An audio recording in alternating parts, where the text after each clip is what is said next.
destroyed. And we always remember the input of our allies as well. We will not forget about the price of this victory for us. The captured countries of Europe, the people of the Soviet Union, have not collapsed before Hitlerites, have not let them pass by transit, but actually the Hitlerites, they have planned to destroy us totally. It was the war of annihilation declared against us. For many decades after Nuremberg, that was not questioned, has not been questioned, but now we have to prove that it was a real genocide. In this issue, we cooperate with other bodies like Foreign Ministry, interacts with our Statute of Limitations project under the President of the Russian Federation, as well as the Investigative Committee, the Prosecutor General's Office. We cooperate with them. Actually, the people of the Soviet Union have not only destroyed the Nazis on their territory, but they have brought life, liberation to other peoples of Central and Eastern Europe. They have literally stopped the Nazi destruction machine and extinguished the crematoria of the Holocaust. Those who deny that, they just support the reconstruction of Nazism, its renaissance, and this issue has been of great importance in the daily work of the Ministry of Foreign Affairs. We fight for historical truth. It's the main part of comprehensive efforts of what has been won thanks to our victory, what has been enshrined in the UN Charter and created on the outcome of the Second World War.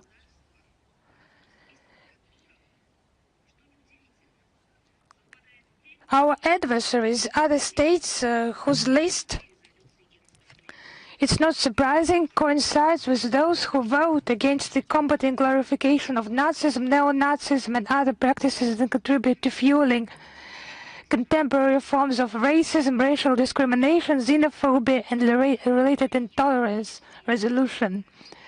They vote against it. Liberal dictatorships that have not accepted the loss of their colonies and want to put obstacles to the development of multipolar world. This blossoming garden, surrounded allegedly by wild jungle, formulated by Brussels, is just reincarnation aimed at this racial superiority of the Nazi nightmare. The European Union that is smeared in brown spots. It's militarizing like the Third Reich used to do it, preparing for the Third World War, not concealing it and calling our country an enemy. It's obvious they have not learned the lessons of history. Russia had to start the special military operation in order not to allow to turn Ukraine into a platform for neo-Nazi military operations. The man-hating ideology will be uprooted and the aims of our special military operation will be achieved. It's our duty before the winners in the great patriotic war. Now I would like to tell you about the Russian diplomats, the Russian Foreign Ministry daily and for many years literally working in historical issues and brings the true international law into foreign relations forged by the heroes of the great patriotic war. I would like to mention the preparations for the coming holiday, Victory Day, the 9th of May, abroad. in the accounts by Foreign Ministry in social media. We continue, and we are doing that on a daily basis, to tell you about the history of the Great Patriotic War, the feat of the Red Army soldiers. It's the colossal role played by the Soviet Union in the liberation of Europe and the entire world from this man-hating ideology. Just the product of Western European civilization, the Nazi plague. In Russian, English and other languages, materials about the key stages of the Great Patriotic War are published, about the heroes. Based on the archive evidence, we tell you about the crimes of the Nazis on occupied territories,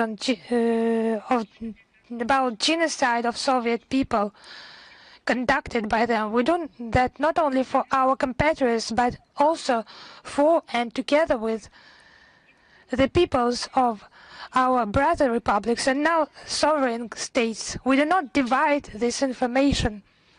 These documents, these archive materials are not ours. They are our common evidence, because the feat of the Soviet people, it is the common feat.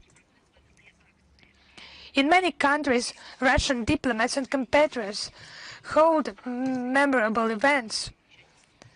They do not allow to keep silent about the truth about the victory. And the pseudo-historical truth they are trying to promote somewhere now. There have been the Immortal Regiment marches in many cities. Thousands of people participated in them.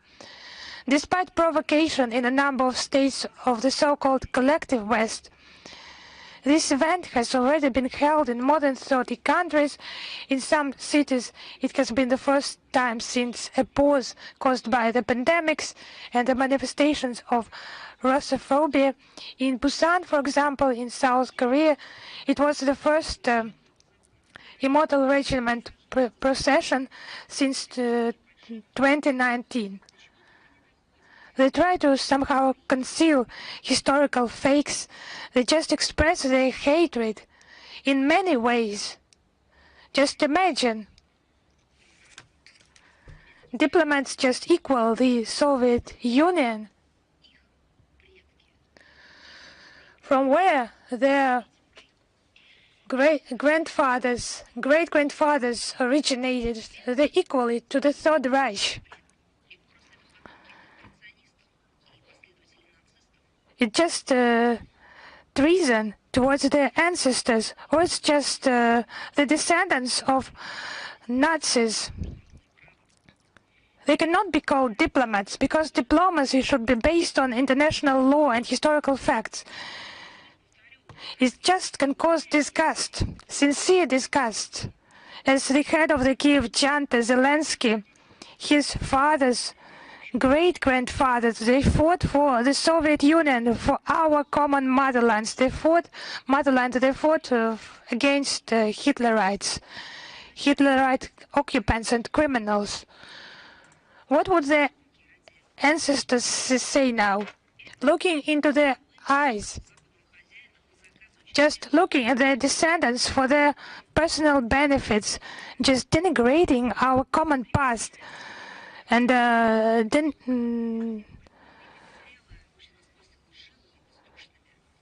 denigrating our common history. So this published material, they're just deceitful, and arguments are presented by us against them, and where the monuments to liberators are still standing, and where the cemeteries of Soviet soldiers have not still been destroyed. They have memorable events have been held. We honored our heroes in more than 40 countries with the direct participation of Russian diplomats. In memory of the victory, tons of trees have been planted and even small alleys have been created. In India, Indonesia, Israel, Bulgaria, Portugal, and many other countries, the school children and children of our competitors participated in memorable events like Windows of Victory and the Candle of Memory. There was also this Songs of Victory initiative. There were concerts held in many countries where our beloved wartime songs were performed. Songs literally banned in Ukraine now, but it's the music that links the generations.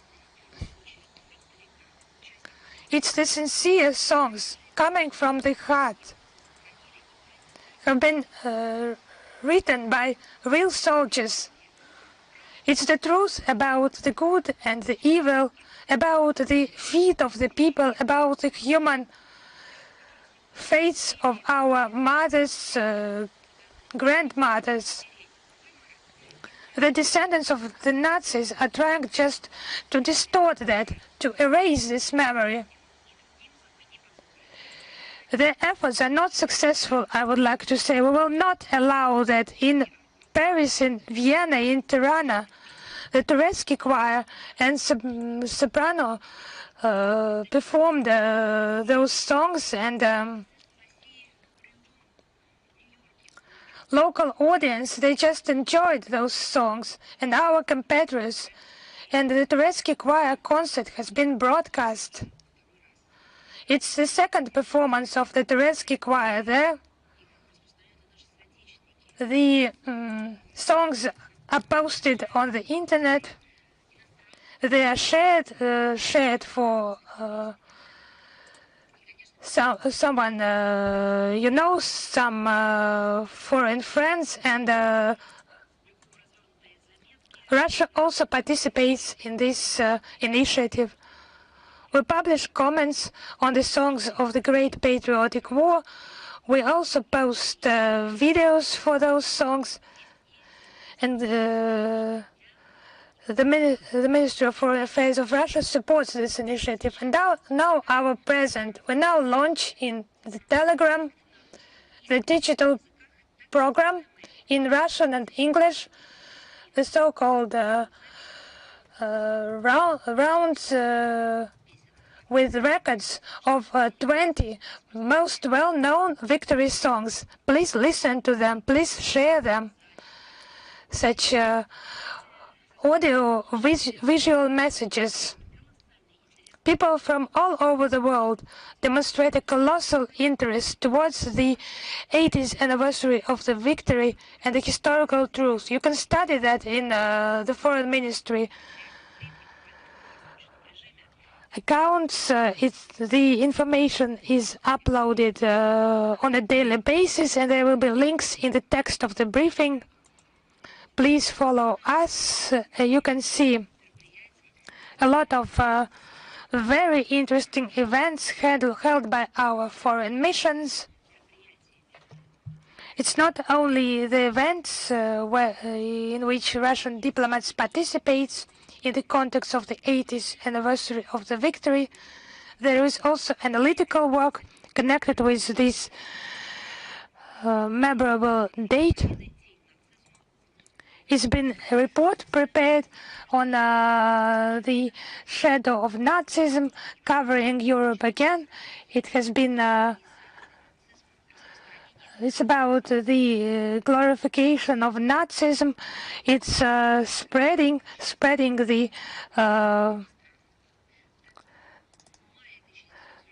several different forms of Nazism. In jubilation 80 years ago, people thought that Nazism is finished. Nazism was finished, but such a high price, the highest price has been paid for this fight against Nazism. But it was just the head of this ominous iceberg. The entire Nazism needed to be destroyed, but actually, as we see now, it was just its visual part, the part of the iceberg above the water. But its roots, its nurturing ground and the part under the water, it has been preserved, and now Nazism is raising its head, mostly in Europe, in Western Europe. Our report is based on information of human rights organizations, intergovernmental organizations. We study in detail the actions of the so-called collective West to support the Nazi Kiev regime and specific NATO countries, mostly Baltic states, Poland and some other countries, motivated by anti-Russia sentiments, having lost the remains of some historical memory, they just continue to destroy the Soviet heritage on their territory and intensify the work to falsify history on the history of the Second World War. Some representatives of political science, even historians, they just play along, unfortunately, because history has not taught them anything. The man-hating ideology is not just glorification of this horrible Nazism ideology. It's just creating the basis for its propagation. Our country has suffered enormous losses as a result of the Second World War, has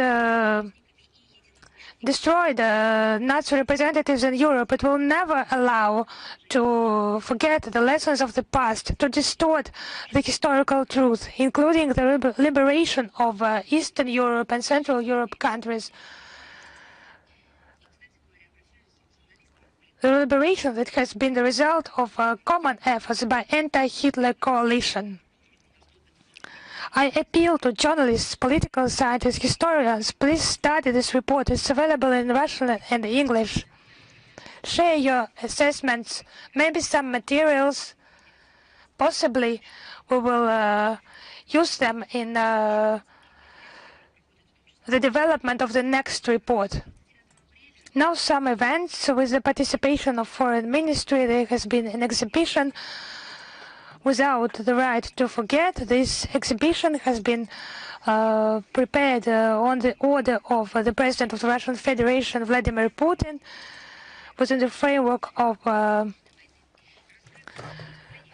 Victory Day celebration. It's about the crimes of the Nazis, their collaborators against civilians, the Russian archives, the Russian Ministry of Culture, Russian Historical Museum, and Historical Society participated, with the participation of Defense Ministry, Foreign Ministry, Federal Security Service, Federal Guard Service, Foreign Intelligence Service of the Russian Federation, and Foreign Minister Lavrov has greeted the participants in the exhibition. More than 1,200 exhibits have been presented in its collection. Thematical blocks have been formed with the most important museum and memorial items that vividly reflect the decisive contribution of the multinational Soviet people in the victory over Nazi Germany, and tell about the great feat and the victims by the Soviet people during the liberation of the world from Nazis. Но роли отечественной дипломатии в достижении. Special attention is given to the role of the Russian diplomacy in the victory. There's materials of the archive of the foreign policy of the Russian Federation. There's a draft address of the then People's Commissar for Foreign Affairs of the USSR, Vyacheslav Molotov, to the Soviet people on the day one of the Great Patriotic War. Central place belongs to the Regional Act on Capitulation, enshrining the ultimate defeat of the NATO Germany. This exhibition gives the opportunity to the guests to see the memorabilia of those years, to feel the pulse of the military era, and to realize the greatness of the people victoire. It will be open until August 25th. And on the street that is close to our ministry, will host a photo exhibition dedicated to the Soviet diplomacy during the Great Patriotic War. Guests will be able to see the documents and photos reflecting important stages of work of the People's Commissariat for Foreign Affairs of the USSR during the years of the war.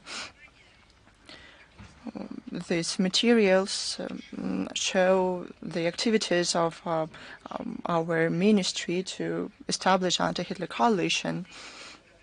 This exhibition will give an opportunity to people and guests of Moscow to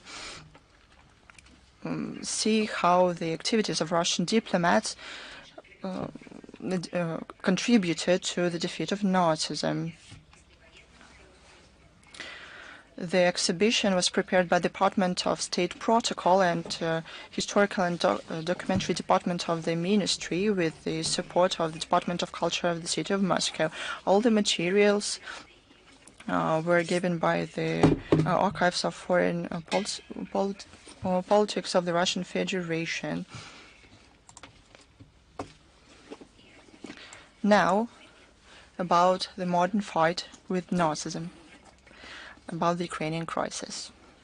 At midnight, from May 7th to 8th, the 72-year truce on the 80th anniversary of the Great Victory declared by Russian President Vladimir Putin on April 28th come into effect.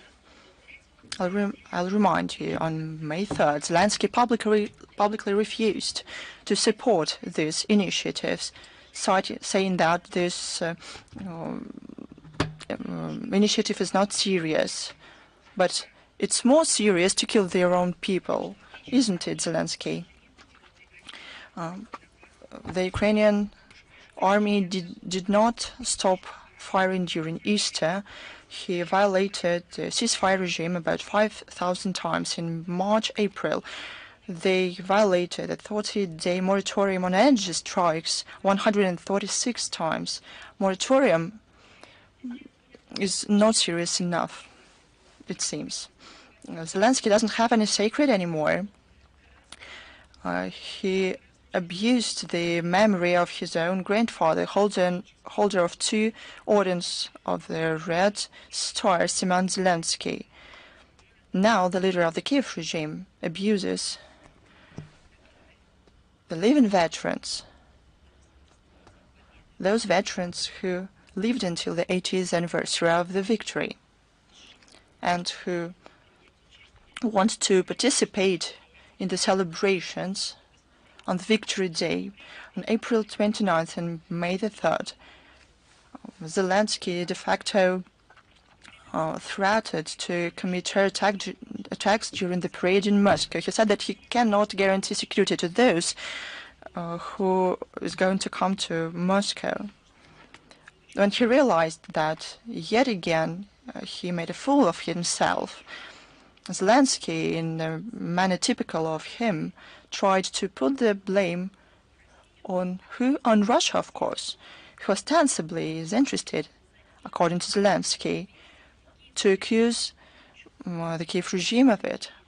But wait a minute, it was the Kiev regime that after every strike on the civilian facility, after every killings, say that it's their responsibility. So who puts the blame on anyone? The government in Ukraine always confirmed their participation in the implementation of these terror attacks. But isn't it us who put any blame on the Kiev regime?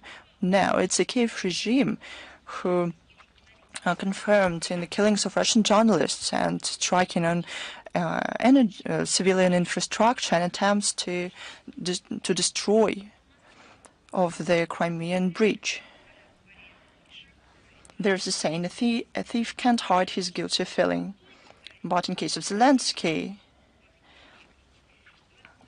this feeling is really huge. On April 29th, the real designs of the neo-Nazi regime was aired by the Secretary of the Committee of the Verkhovna Rada on National Security, Roman Kostenko, during the air, he said that Ukraine has capabilities to simply strike on the Russian parade. But this is the direct words of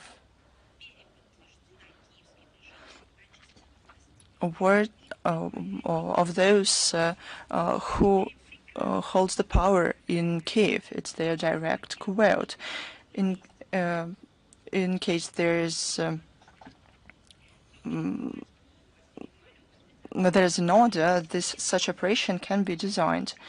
The leader of the SBU, Vasily Maluk, said that the Zelensky want to destroy the Crimean Bridge. The international terrorists, look what they turned the Victory Day into. As a sign of Nazi solidarity, the EU countries want to have an informal meeting of foreign ministers on May the 9th. One can think that it's not that bad, but where? In Lvov. The choice of the city, with rampant aggressive Ukrainian nationalism, whose authorities fight against tombs of Soviet soldiers, is quite symbolic. The participants is also important. They want to make a certain impression on the European Russophobes and inspire them to support the Zelensky regime. The main aim of the meeting is to try and stop the celebrations in Russian, but they understand that these plans are absurd. Now about the decommunization in Ukraine. The veterans of the Great Patriotic War who live in Ukraine are recommended. I would like to say this with, I need some courage to say this out loud. They recommend the veterans to hide the awards, those very awards for the victory, for fighting, for heroic deeds during the Great Patriotic War, on the inner side of the jackets, in order not to confuse the sensitive looks of the locals. They don't say that they are Russophobes, but it is clear that they are. What is this? How can we call this? This is a conscious abuse.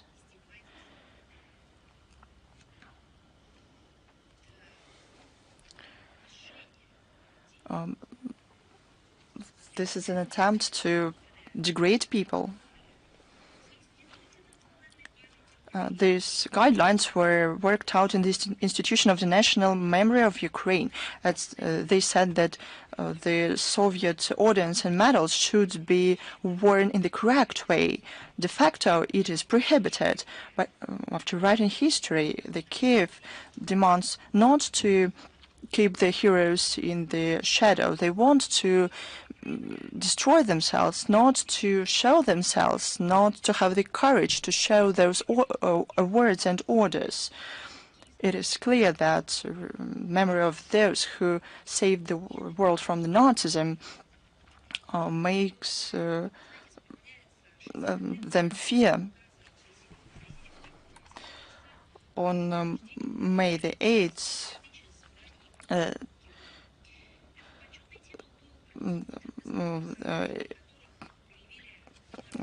the 8th marks the 60 years since a directive was adopted about the title, the Hero City. This title was given to Soviet cities where people showed mass heroism and courage during the Great Patriotic War. Today in Ukraine, neo-Nazis abuse important sites, but they cannot destroy the memory about the people who courageously fought in the war, who destroyed the Hitler Germany in Stalingrad and in other battles. Today, Russia yet again fights the Nazism in Ukraine. There's no doubt that we will do this. Kiev and Odessa will yet again be called hero cities. I once went to Mexico. It was a private visit and happened quite a lot of time ago. And not far from Mexico, and we went there to see some local museums. The guides said we should go to the suburbs and to see the pyramids. And this the Teotihuacan complex was indeed very good, and it's in the heart of Mexico. And we couldn't believe it when we came there. They're huge. They make up a whole complex, and it turns out that they were discovered not long ago, about 20 years ago.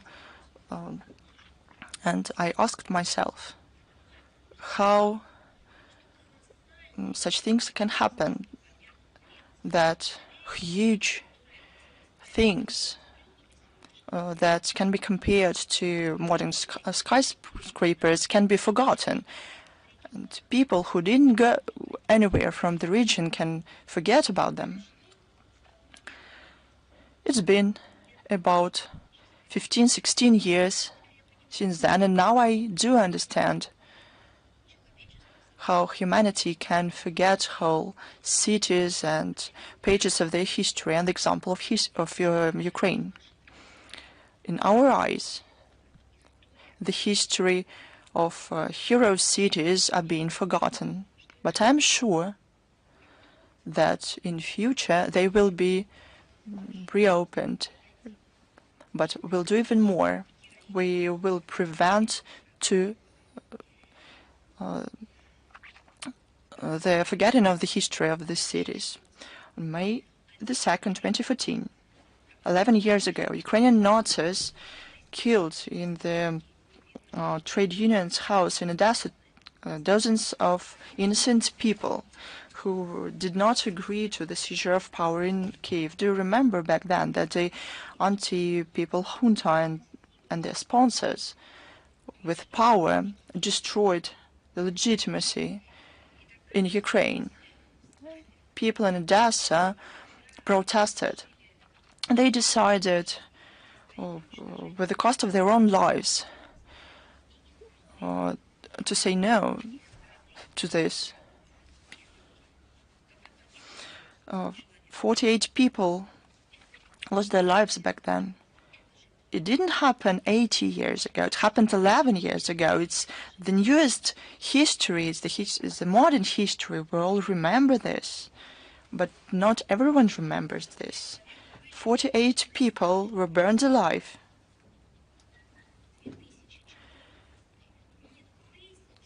It happened in 2014, not in 2014, and not 2014 before our era. It is 2014 of our era.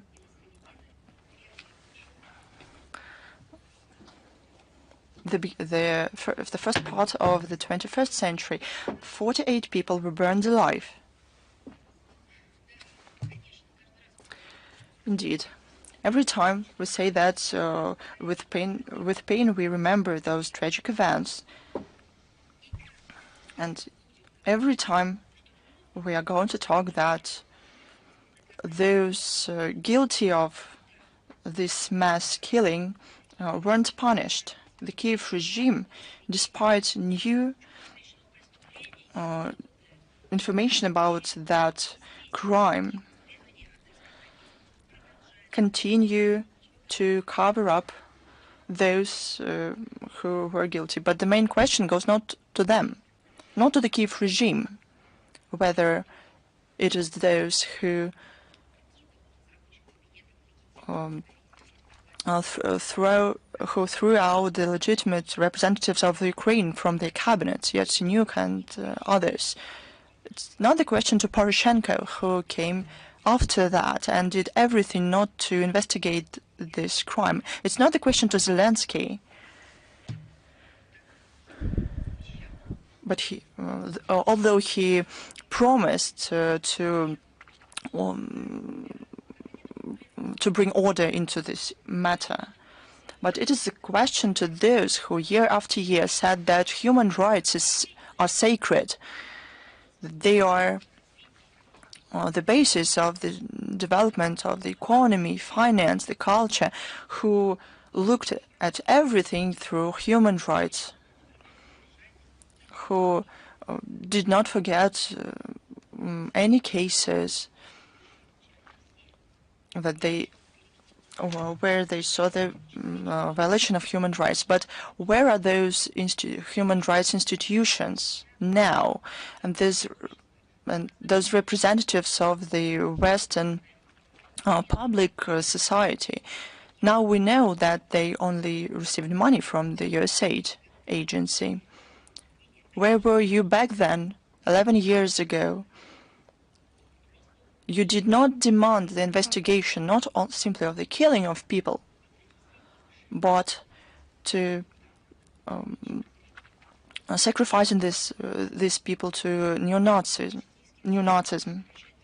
The Kiev regime continues the terror against the Russian region, against civilians. In the night on April 28th, Ukrainian Nazis started the drone attack against civilian facilities. The Russian air defense systems put down 102 out of 115 drones. A civilian was killed, a woman was wounded. From April 29th through May 6th, at least 4 people were wounded. On May the 4th, the Strela factory was damaged in the village of Suzemka. On May the 1st, the Ukrainian soldiers with drones made a terror attack on the market in the village of Veloshki. 8 people died and 20 were injured. On 24th of April, the UAV strike in the village of Mokroy Orlovka in the Belgorod region resulted in the death of a local chair of the Electoral Commission, Svetlana Tymoshenko, and the injury of her sister. The drone attacks, as you know, when I was in school, back in school and at the university, I read poetry dedicated to the Great Patriotic War. Valia Valentina. Now, this is what is happening right now that we have to deal with, our country has to deal with. But this complete lawlessness and cynicism of the West, they will have to pay for that. Someone will pay with, as it should be, in accordance with the corresponding laws, and we will be talking about this in more detail. And some in the West perhaps would have to answer a bit later, but they'll have to pay with seeing a generation growing of those who don't care about the ancestry and the history, a generation of those who will be not able to distinguish a truth from lies, who will not be able to protect their own countries, they will not be able to respect their own countries, and will have no love for their countries. As a result of this UAV attacks against a civilian sector, a car and a bus in other villages from April 25 to 4th of May, 4 civilians were killed and 15 were injured. On April 24th, the Banderites deliberately targeted the holy site in the Belgorod region with the UAV wooden temple complex New Jerusalem in the village of Zakharova. They used it the UAVs to prevent the Emercom officers and Russian servicemen and local volunteers, to bar them from trying to extinguish the flame. You know that there have been a lot of artistic pieces and documentaries about the Second World War, about the atrocities committed, and that's the same thing that Nazis have been committing.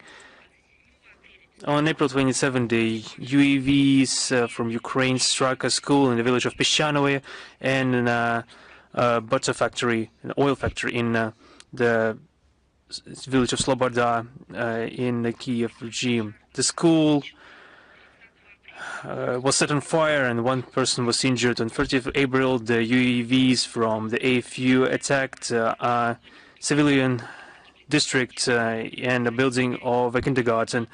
On the 4th and 5th of May, the UAVs resulted in deaths of 2 people and injuries of 5 people. On 27th of April in Gorlovka, the shelling with the use of large caliber artillery resulted in the death of a civilian and 6 people were injured. And on 29th of April, 17 people were injured, including a 4-month-old child and 5 internal ministry officers. And 9th of 2nd May, the UAV attacks against the city of Rilsk resulted in injuries of 3 people and further injuries of other 3. In the Novorossiysk and Krasnodar Krai, the strikes resulted in the injuries of 5 people, including 2 children.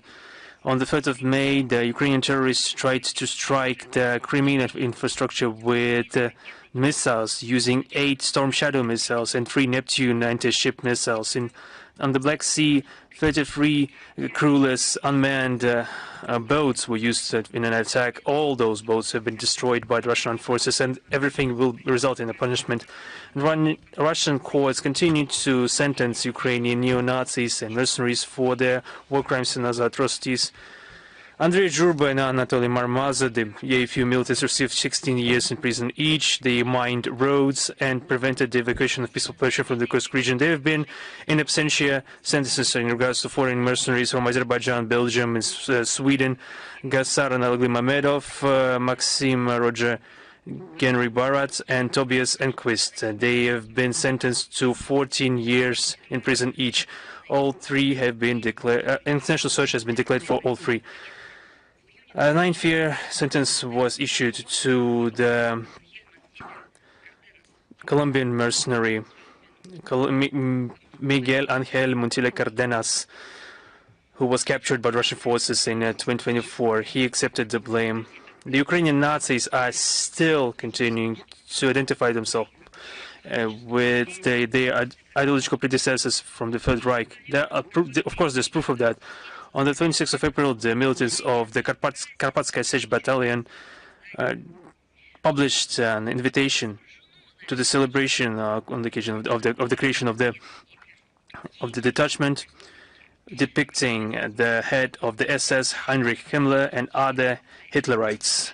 In Lvov, there have been manifestations in the framework of the yearly glorification of the SS Galician division.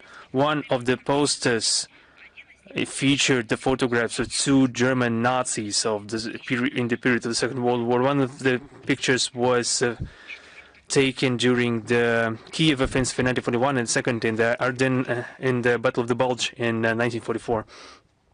We see the the telling example of glorification of the German Nazis and the collaborators from the Ukrainian rebel army, which has been deemed extremist in the Russian Federation. Those people have been capable of killing hundreds of thousands innocent Ukrainians, Russians, Poles, Jews, and other ethnicities. The modern Banderites, in their hatred and in the cruelty, have surpassed their ancestors and their idols. But those are not just separate problems. Those are the problems that, in concert, are one large global problem. We see new testaments of the overwhelming corruption, the all echelons of the Kiev regime. There's been a scandal that More than 20 officers of the National Anti-Corruption Bureau of Ukraine pointed out that in the declaration on incomes that they had huge proceeds in cryptocurrencies on their electronic wallets, the majority of which have been discovered as non-existent. Perhaps they have not been just trying to be more honest than they actually are, but the Ukrainian journalists think that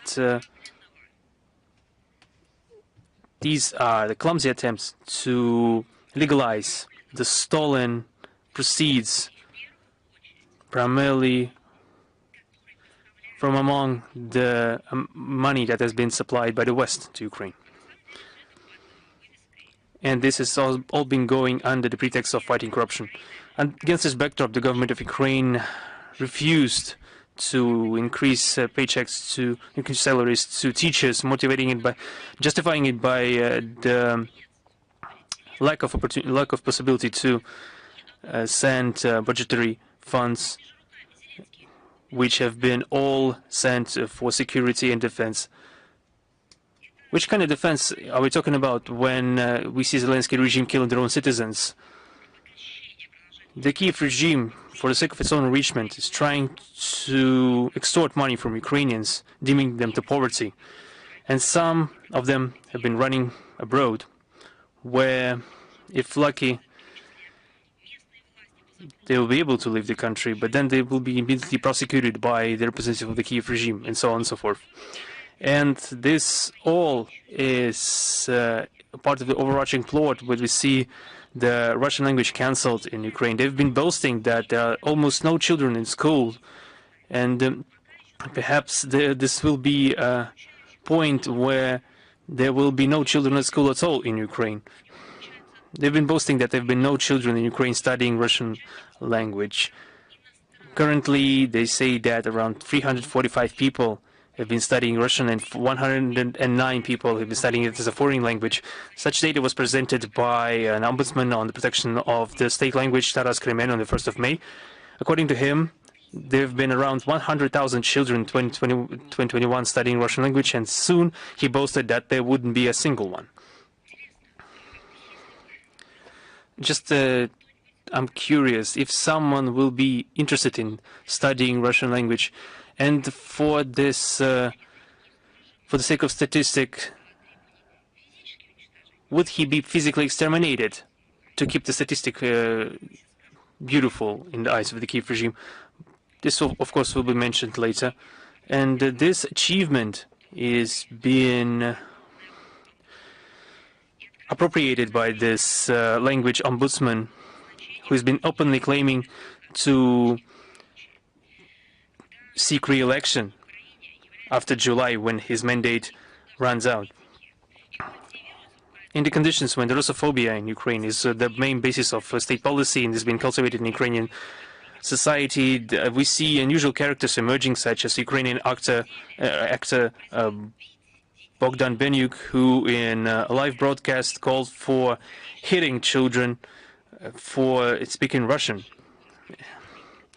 That he told that you could hit the minors if they speak Russian, and you could hit, and when it comes to seniors, you could simply hit them in the head with a bottle. Well, an artist, perhaps as a person emerging from a cultural background, should bring culture to the masses, but on the other hand, he's demonstrating his anti-culture, his lack of education, and he just demonstrates what is the real culture in Ukraine, which has been transformed and twisted under the state propaganda. This is a telling example of this brainwashing that we see when a person born and raised in the USSR, who was cast in the Soviet and Russian films, has been transformed under the influence of propaganda. Bogdan Benyuk perhaps is sticking to the principle, money doesn't smell. Perhaps in Ukraine money truly doesn't smell. Some people in Ukraine, for example, Zelensky, truly do smell something in Ukraine. The actor was also asked what about his own son? What was he doing? And he answered that he wasn't really in a hurry to give the duty to the motherland. Remember the case of Kuleba? He said the same, that he gave all to Ukraine. But at the time, he was living in Central Europe and he had a new home. We see all those photos of Ukrainian officials and former Ukrainian officials enjoying the lavish lifestyle, and the citizens of Ukraine are trying to seek answers, so why he abandoned them. And all those who left don't care about them. The members of the ruling regime are acting precisely in that manner. They are sending people to the slaughter, and they are hiding their own children in universities or abroad, or are just or inventing legends about them. Another comedian is very famous in Ukraine. He also was cast in Russian films. He was friends with colleagues in Russia. He supported the Russian language. And for the sake of money, he betrayed the memory of his veteran grandfather. He usurped the authority in Ukraine and turned Ukraine into an Nazi quasi-state and is ready to sacrifice millions of Ukrainians for his own safety. His name is Vladimir Zelensky. The enumerated facts confirm the relevance of the special operation and denazification and demilitarization of Ukraine, and the elimination of threats emanating from territory, and as was stated by our leadership, all those goals will be achieved. And the head of the office of the President of Ukraine, Mr. Yermak, took another attempt to rewrite history. He tried to write a history of the Second World War, and what he told us was completely puzzling. He published materials. Can't really believe that a person could come up with that, but it is nevertheless true that 16% of the Soviet division allegedly were formed and staffed by Ukrainians, and hundreds of thousands of those people were storming Berlin in 1945. After the war, the territory of Ukraine, during the war, Ukraine was a basis for the Russian war effort, and that the Soviet Union wouldn't be able to survive without Lend-Lease, without fuel, without logistics and armor. Lists for the T-34 tanks were manufactured in the United States, and the half of Russian bread were supplied from abroad. That is according to the nonsense spewed by Yermak. And according to his opinion, the refusal of Britain to capitulate upset the plans of Hitler to concentrate his efforts against the Soviet Union. In 1941 and 1942, 40% of the German forces were forced to be retained in the West. That's the type of history, according to the Kiev regime, was told to us by Mr. Yermak. And he concludes by saying that without the Washington, there wouldn't be resources. Without the United States, there wouldn't be an army. And without Britain, Hitler would not be distracted in the West.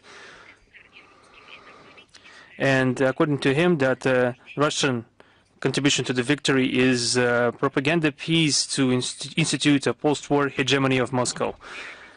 And the real history of the Second World War is the history of resistance, where the contribution of Ukraine was written in blood.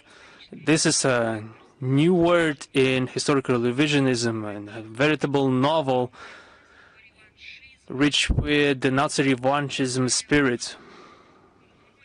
A very powerful and important fake piece and desecration of historical memory.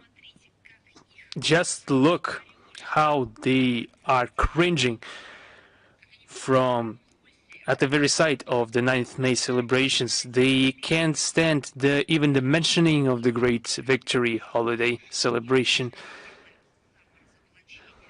And we see that even the self-denunciation. And Mr. Yermak doubted the decisive contribution of the Soviet people to the victory against fascism. his conniving desire to forget about the heroic deeds of the hundreds of thousands of Soviet fighters is baffling. He claims that 60% of Soviet division were made up from Ukrainians. I don't know where he took that from. The archive data that shows that Ukrainian nationals constituted less than a quarter of the complement of this Red Army. This is not good or bad. This is just we see that they're trying to twist the information, but it is not about the numbers. It's important to say that they fought shoulder to shoulder with other nationals of the Soviet Union, among different nationalities, different ethnicities: Russians, Belarusians, Kazakhs, Georgians, Armenians, Uzbeks, and they fought not for an independent Ukraine, but for the common motherland, the Soviet Union, for their home as part of a single country. Yermak claims that Lend-Lease had a saving role. Of course, the aid was very important, but it pales in comparison with the power of the Russian industry. 76% of all casualties sustained by the Wehrmacht were sustained in the Eastern Front. Almost all operations of the Soviet army were conducted with the use of equipment manufactured in the Urals, in other factories that have been moved to the hinterland, and everything that has been created by the heroic deeds of the Soviet people. I will once again remind everyone that perhaps I thought everyone knew about that, but I'm being surprised to the fact that the Lend-Lease wasn't free, and the debt for Lend-Lease, and it's important for the next time when Yermak or other similar to him will be able to would be spewing this nonsense. It's important that we see that the debt was paid, and it wasn't paid until 2006, and Ukraine didn't take part in paying out the debt. And seemingly they should have been, because despite the fact that they have refused to participate in negotiations regarding Russia inheriting the state debt, the foreign debt of the Soviet Union. This completely discredits the only position expressed in the Bankovaya. The modern Ukraine is also experiencing heavy debt, and the debt will be laid upon the shoulders of the future generations of Ukrainians. The difference is that then Lend-Lease helped destroy the common enemy, the Nazis, the fascists, and today this aid that will be paid for by the future generations of Ukrainians, they will be paying for that throughout their whole lives. They will be paying for that aid. And this aid is coming to their own detriment in the future. And the thesis about the half of Soviet bread manufactured abroad is also ludicrous. In the most daunting times during the war, the Volga region, the Siberia regions provided all the grain for the front. The shipments abroad consisted around 10 or 15% of the total amount of grain circulating in the Russian Federation. Regarding the armor for the Soviet tanks, and the manufacturing of this type of steel was developed in the factories in the Urals and brought from Kharkov. And the same thing was mentioned by the Prime Minister Churchill and President Roosevelt regarding the USSR's contribution. We understand why Yermak is doing what he's doing. He needs to show his type of loyalty to the West, then show it in a way that doesn't degrade the memory of the President Roosevelt and Prime Minister Churchill, as if contradicting their own statements. I would quote those statements in 1943, President Roosevelt, in his letter to Stalin, he wrote, "I congratulate you on the brilliant victory of your troops near Stalingrad, and the commanders, frontline commanders, men and women who have supported the work at plants in the field, they just united not in order to just forge the glory of arms, but also to with their entire energy to reach the defeat of our common enemy. End of quote. Further, UK Prime Minister Winston Churchill in his letter to Stalin noted the future generations will recognize their duty towards the Red Army as we are doing that. They have done a lot for us to survive that and to live to see those achievements.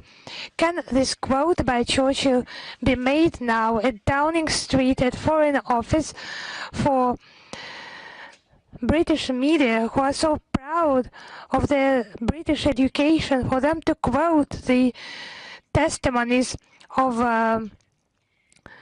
UK Prime Minister Winston Churchill? Now the agonizing Zelensky regime is experiencing one fail after another. It's just in favor of the West, just contributing something to them. It will not influence our Victory Day celebrations and attempts just to attribute the victory to someone else, to someone uniquely, to the British, to the Americans. It's just an offense against all the memory of all the peoples of the Soviet Union who have paid the highest price in order to liberate Europe from Nazism.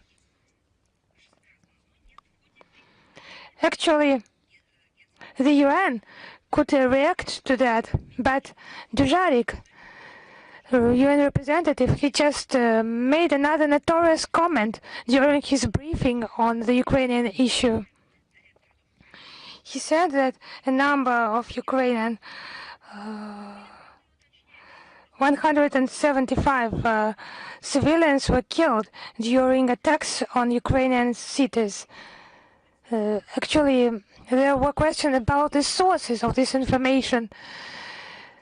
Dujarric was at first embarrassed by that, and he said that the information is provided by local Ukrainian authorities. I would like to say Sharman. We're just so tired of that. When you are asked at the UN Secretariat about the specific confirmed facts, you say that you have not seen, you have not heard this information. Do not distribute that. But when it is anti-Russia information, you just find some data for that, and it's discrediting of our armed forces. And the UN Secretariat should deal with verified data from reliable sources of information. We're speaking that blatantly. We're just addressing the Secretary General representatives. It's just the Ministry of Defense regular reports.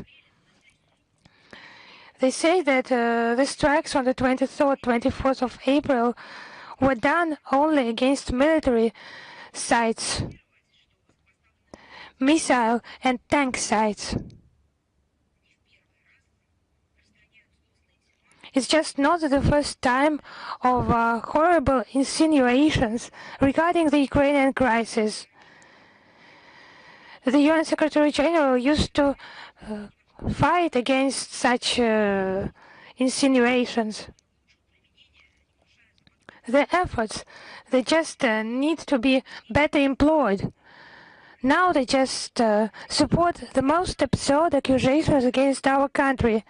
Take Bucha, for example. The same people, they said they visited the site, they heard, they saw everything. They just mourned, but it's unclear who they mourned.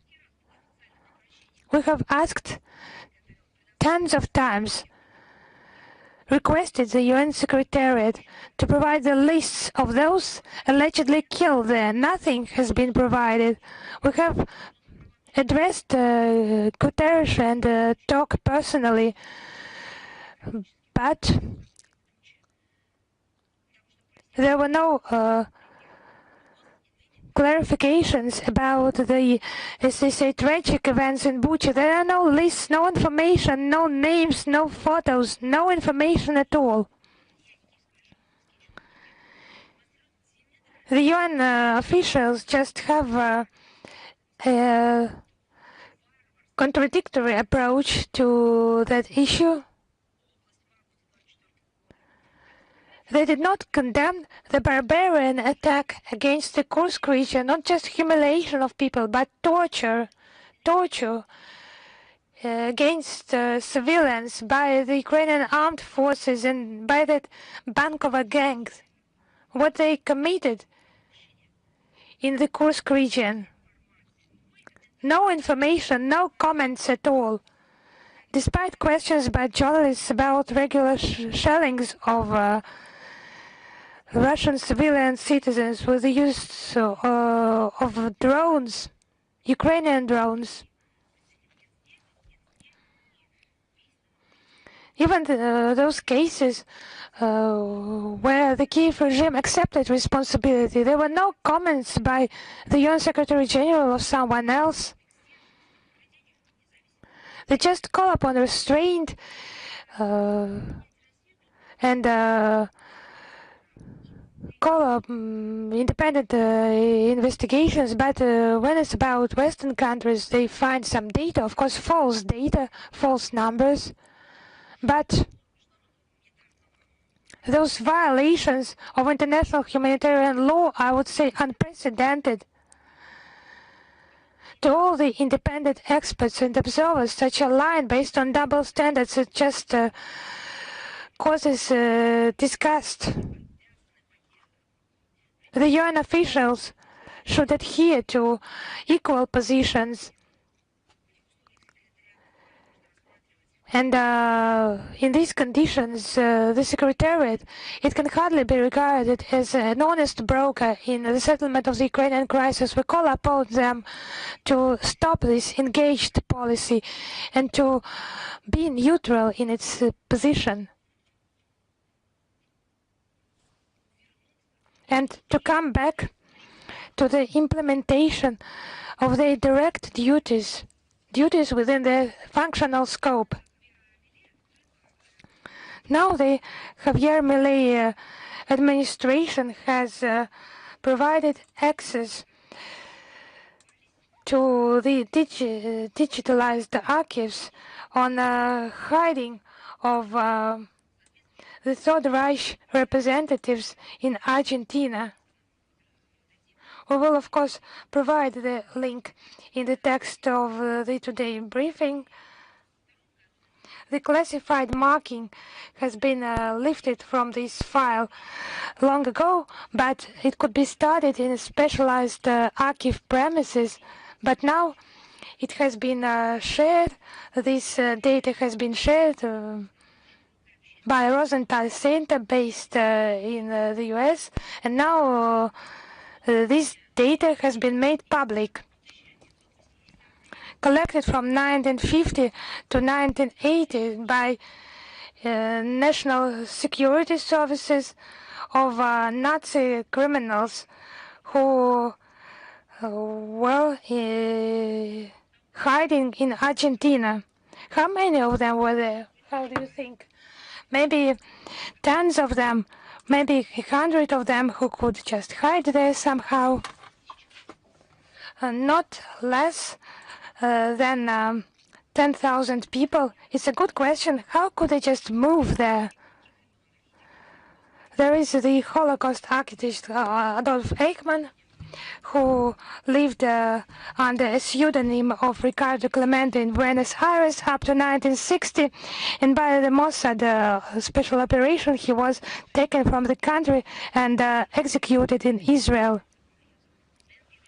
Josef Mengele, death edge of Auschwitz. he was hiding in Vicente Lopez, the outskirts of the capital.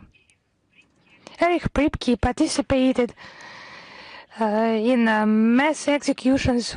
For more than 50 years, he lived in Argentina. Leon Butcher, Klaus Barbie, and the leader of Croatian Ustašes, Ante Pavelic. It's only notorious, the most notorious names, but it's not less than 10,000 people. It's just what we know today. Maybe there were more of them. Russia welcomes the publishing of such documents, and we call upon other countries to follow suit and to make public the cases of Nazi collaborators hiding over their territories.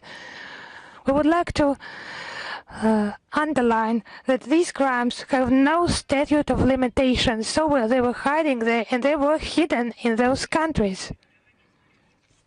So that's the Observatory on Teaching History in Europe.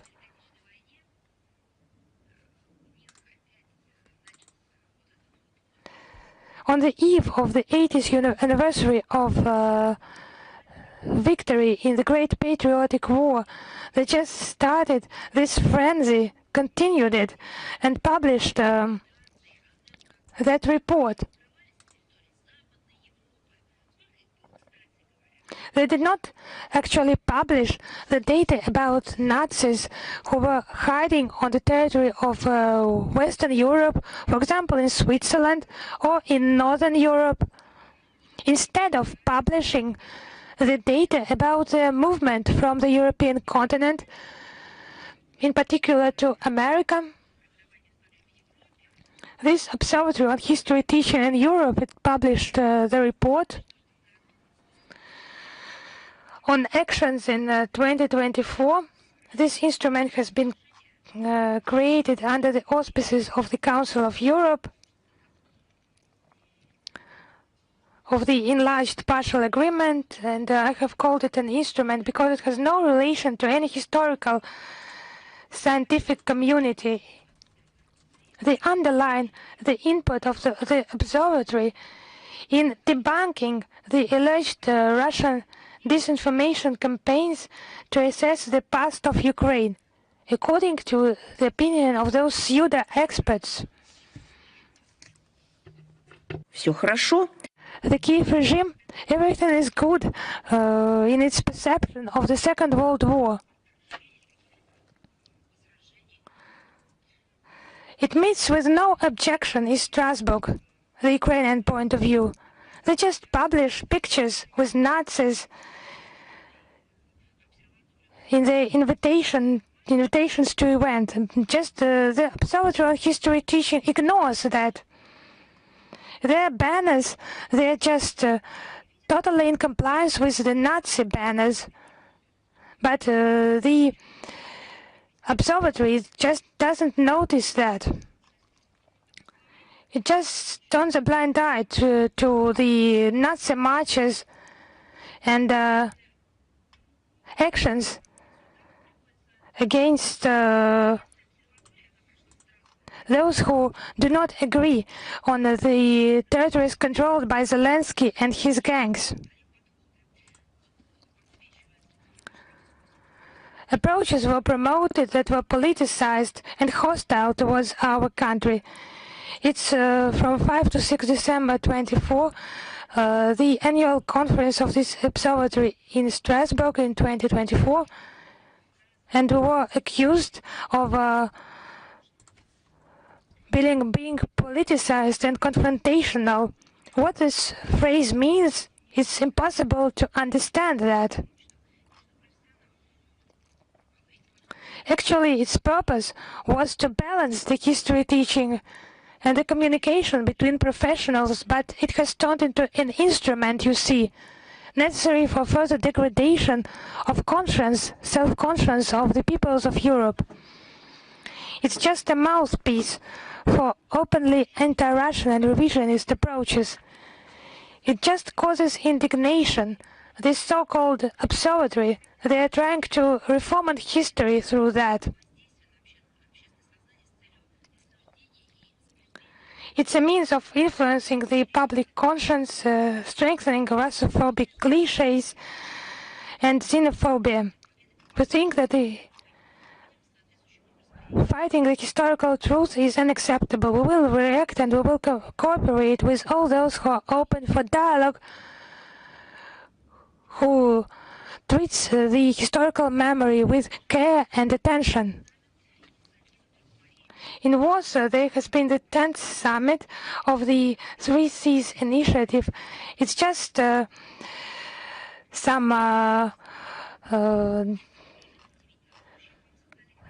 event that is not very important, but the destructive policy towards Russia and inefficiency of European institutes and the growing rates of militarization at the expense of civilians is just new, more perspective models of regional interaction. But the Three Seas Initiative, it's not.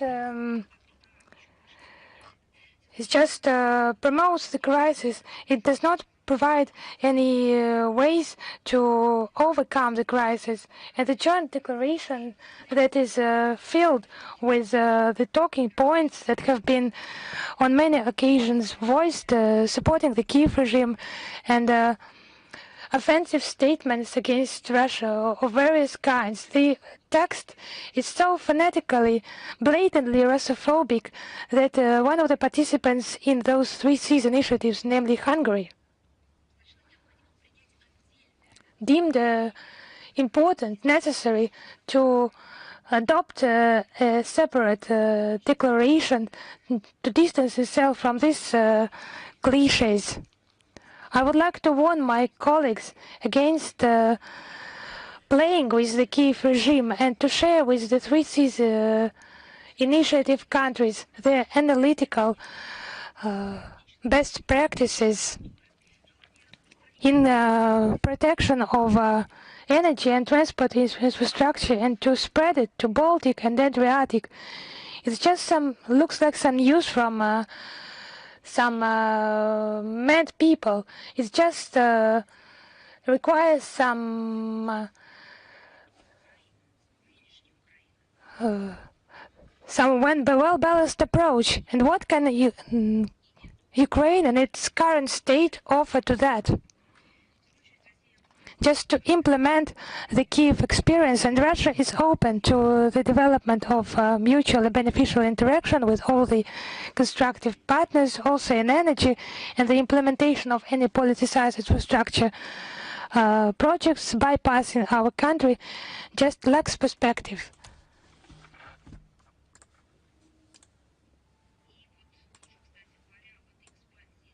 And about this NATO expansion, since the 28th of April in Georgia, there are command post exercises in Georgia with the participation of NATO.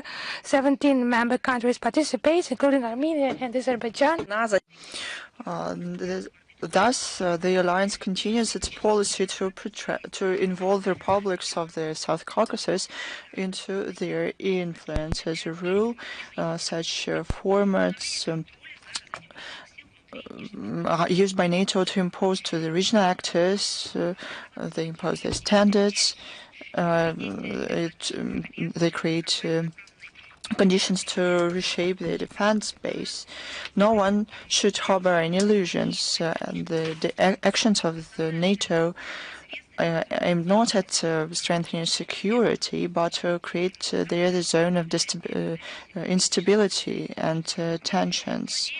We hope that the above-mentioned republics will be critical in terms of participation in such events. One more important topic, our foreign ministry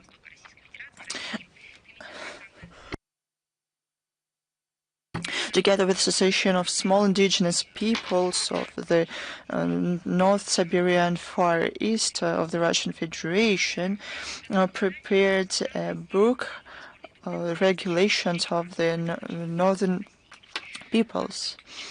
This book includes documents and materials endorsed by federal agencies about organizational, finance, and economic and other aspects of activities of societies of small indigenous peoples, including them obtaining consultative status at the ECOSOS and other materials that contribute to the more active participation in Russian NGOs in specialized international forums. The main aim of the book is to make the legal norms as easy as possible and to make the interaction of indigenous peoples with the authorities as easy as possible. The publication, this book adds up to the book published in June 2023, the Code of Northern Peoples. The e-version of the book is published on our website. The link will be available in the text of the briefing. Now about the humanitarian acts.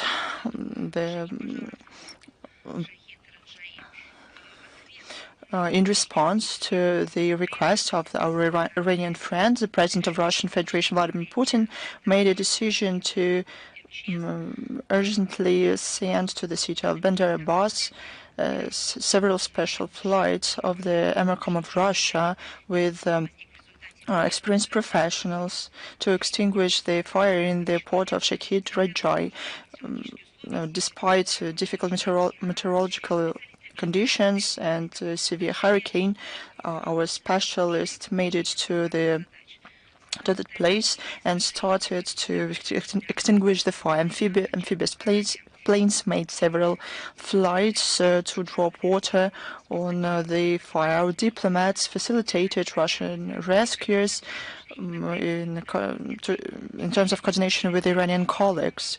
On April 27th, President of Russia extended condolences to the leader and president of the Islamic Republic of Iran following this tragedy. Russia is going to help our friendly people of Iran, like it happened in the flood in the northern parts of the country in April 2019 and following a destructive earthquake in February 2023. On May the 7th marks the Day of Radio. That very day in 1985, during the meeting of the Russian Society for Physics and Chemistry, Russian inventor Alexander Popov presented the first radio that he created. It was a technology that changed the humanity for good. Since then, this date went down in history of world science as the day when the radio was born. Since it was then when the era of instant communication started. Russia contributed to it significantly. Radio became the basis for creation of navigation systems, mobile connection, wireless networks, and the internet. We cannot imagine our life without them. Also, in the 18th anniversary of the Great Victory, I'd like to say that it was this invention that the Soviet soldiers helped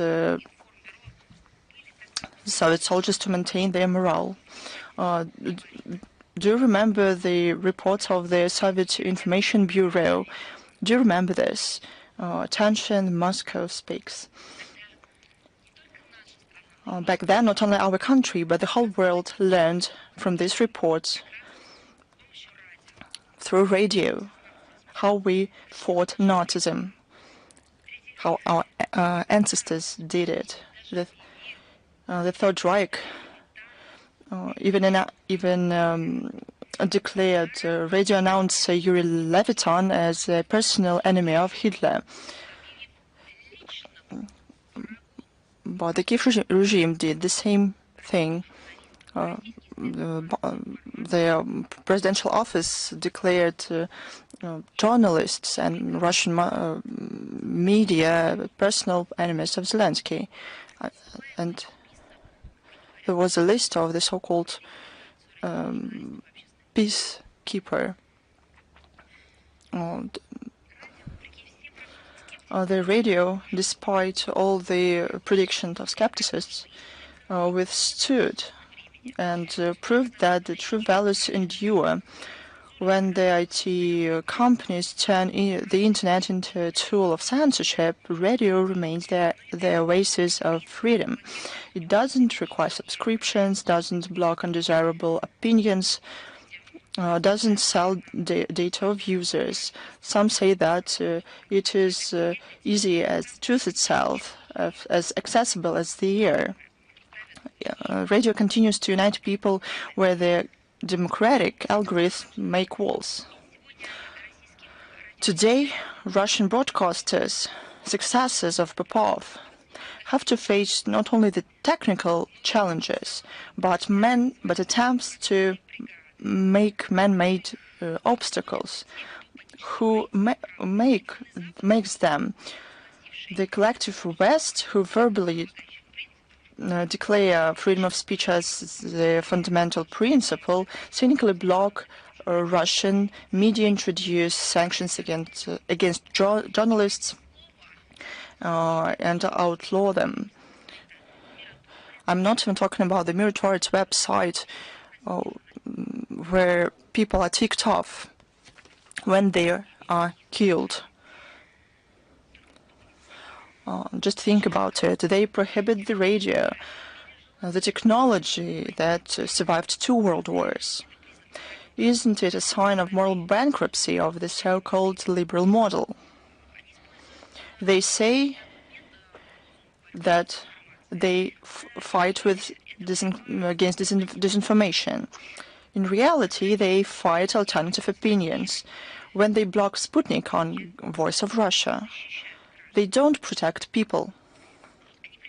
They hide them into an information bunker, so they cannot hear how myths about infallibility of the Western policy are destroyed. But it is in vain. Even amid these conditions, our programs go through to the people. Do you know why? Because people feel that the Russian journalists speak the truth. At the same time, in the West, the free media resemble Rumber's factory on rubber stamping, fakes and lies.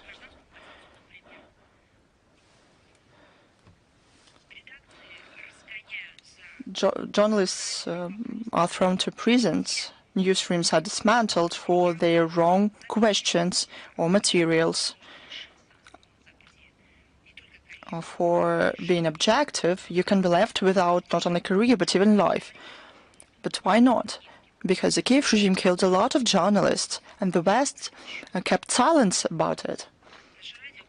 Our radio, like 130 years ago, will continue broadcasting despite everything, because the air does not know boundaries, and the truth shouldn't be explained. I would like to congratulate all those involved in radio making with this holiday. I wish you achievements and success. This is a very difficult profession today. It's even a mission.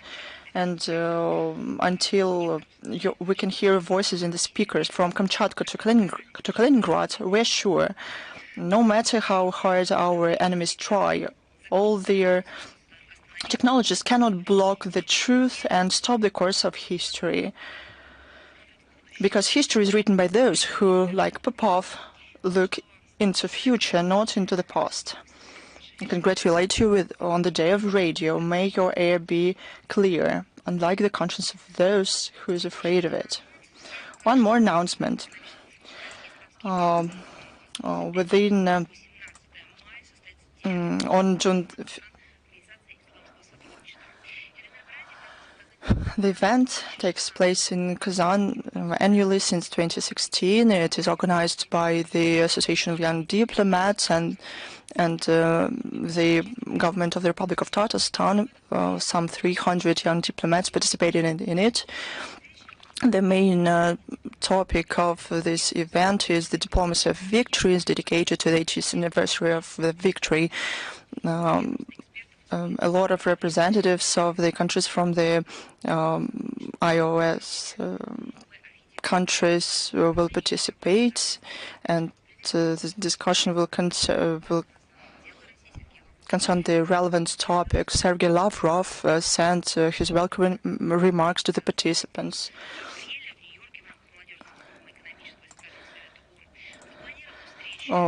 Meetings of young diplomats with the leadership of the Republic of Tatarstan are planned, as well as a football game between teams of young diplomats. And Rubin Football Club.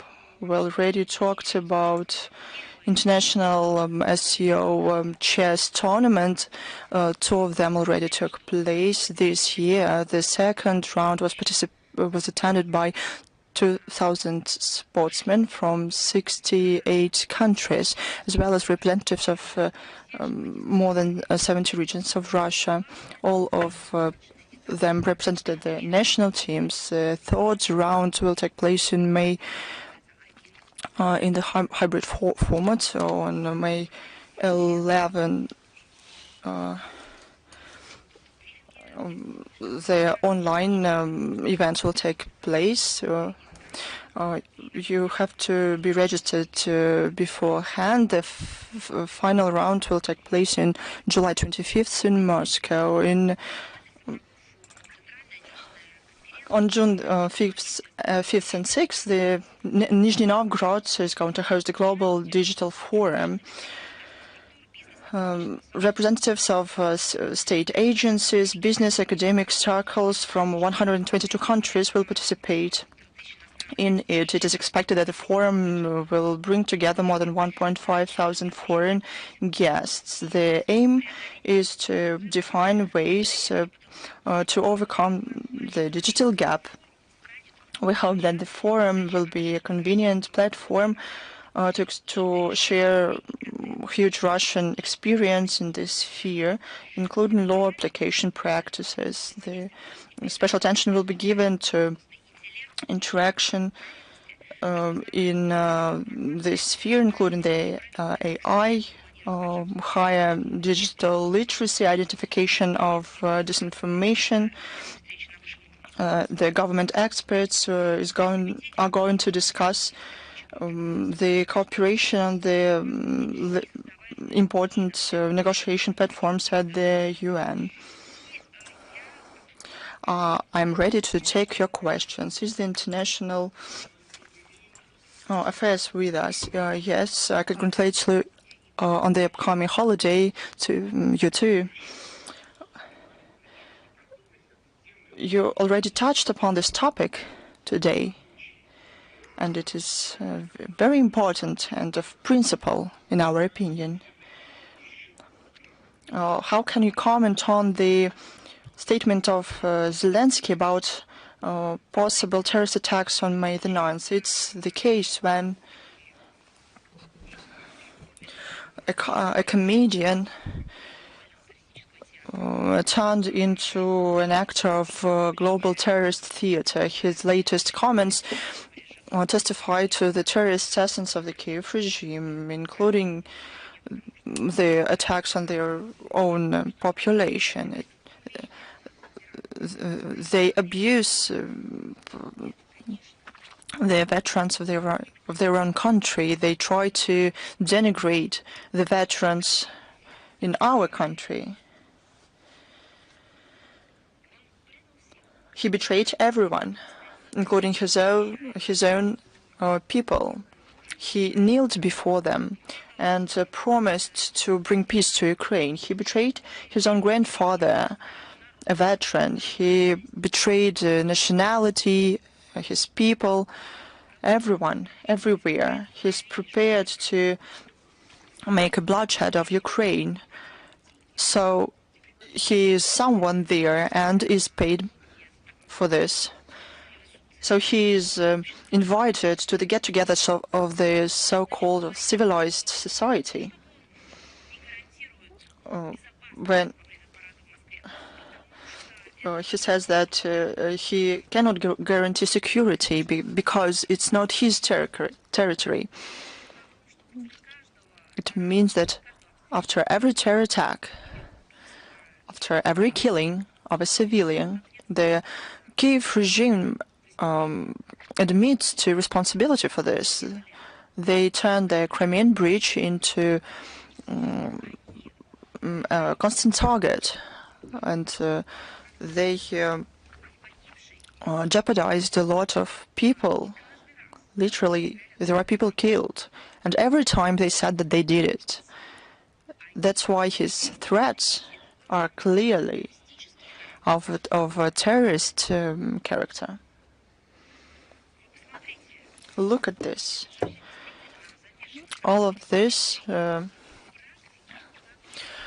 involves the terrorist practices and neo-Nazi logics. They take down to anti-Nazis, to the heroes of World War II.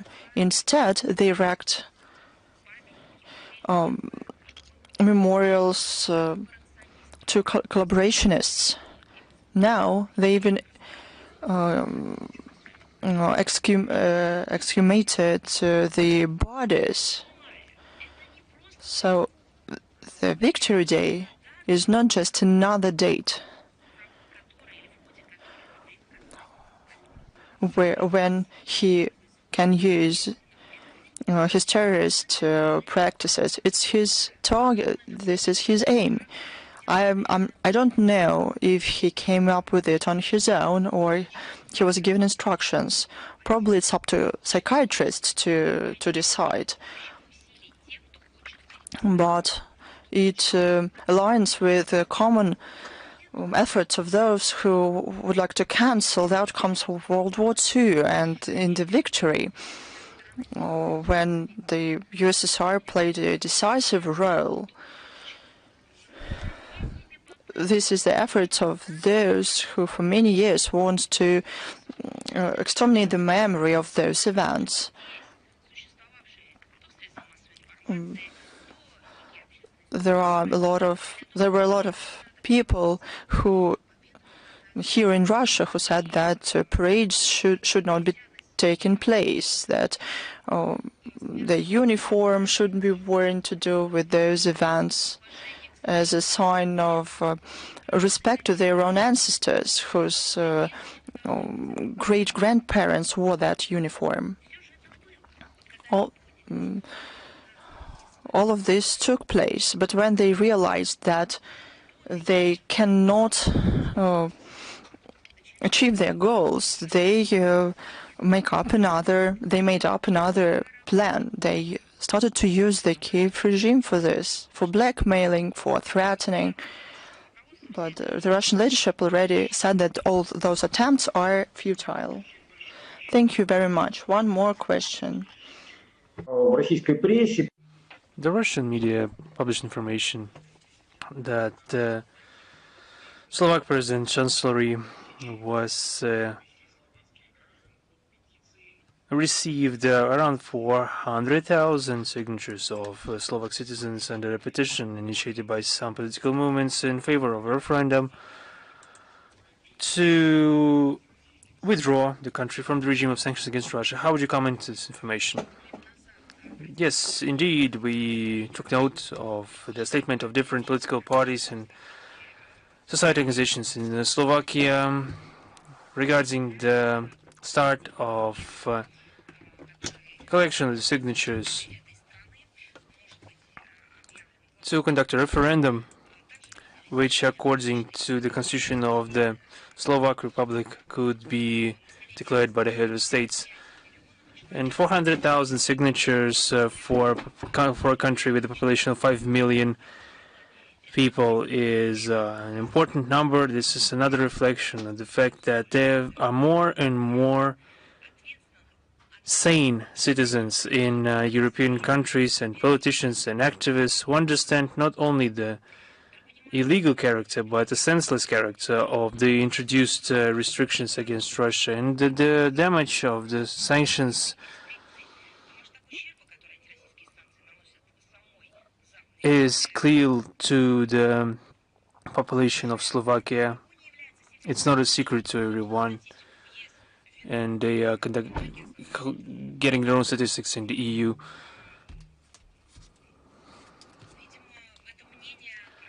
This opinion should be listened to by the Western Europeans and other European authorities. Thank you very much. Is Xinhua with us? Yes, good afternoon, Madam Zakharova. Xinhua Xiaodin. I would like to congratulate in anticipation of the upcoming celebration day. I just wanted to ask two questions today. First question, the Chinese leader will be paying a state visit to Russia and will take part in the celebratory events in Moscow on the occasion of the 80th anniversary of the victory in the Second World War, in the Great Patriotic War. What do you think? What is the significance for the further deepening of political respect, trust, friendship, and cooperation between the countries, and for keeping the results of the victory in the Second World War and the post-war world order, and the maintenance of international justice? This is my first question. The upcoming visit of the chairman of the PRC, Xi Jinping, in Russia will be one of the central events in the Russian and Chinese relations in this year for countries that borne the brunt of the fight during the Second World War against the German Nazism and the Japanese militarism. The preservation of memory and protection of historical justice is a solemn duty. Russia and China are of a single mind when it comes to defending the outcomes of the Second World War and laying in foundation of the post-war world order, and our countries are at the source of its formation. Moscow and Beijing, together with other states of their allies, joined the founding members of the UN, which is international legal expression of the new system of international relations that has been established as a result of war. That's why we, as well as our Chinese friends, being responsible participants of the world community, join in efforts in the protection of the priority of international law, preservation of the central role of the UN, and the respect of the foundational principles of its charter and the full interconnectedness. And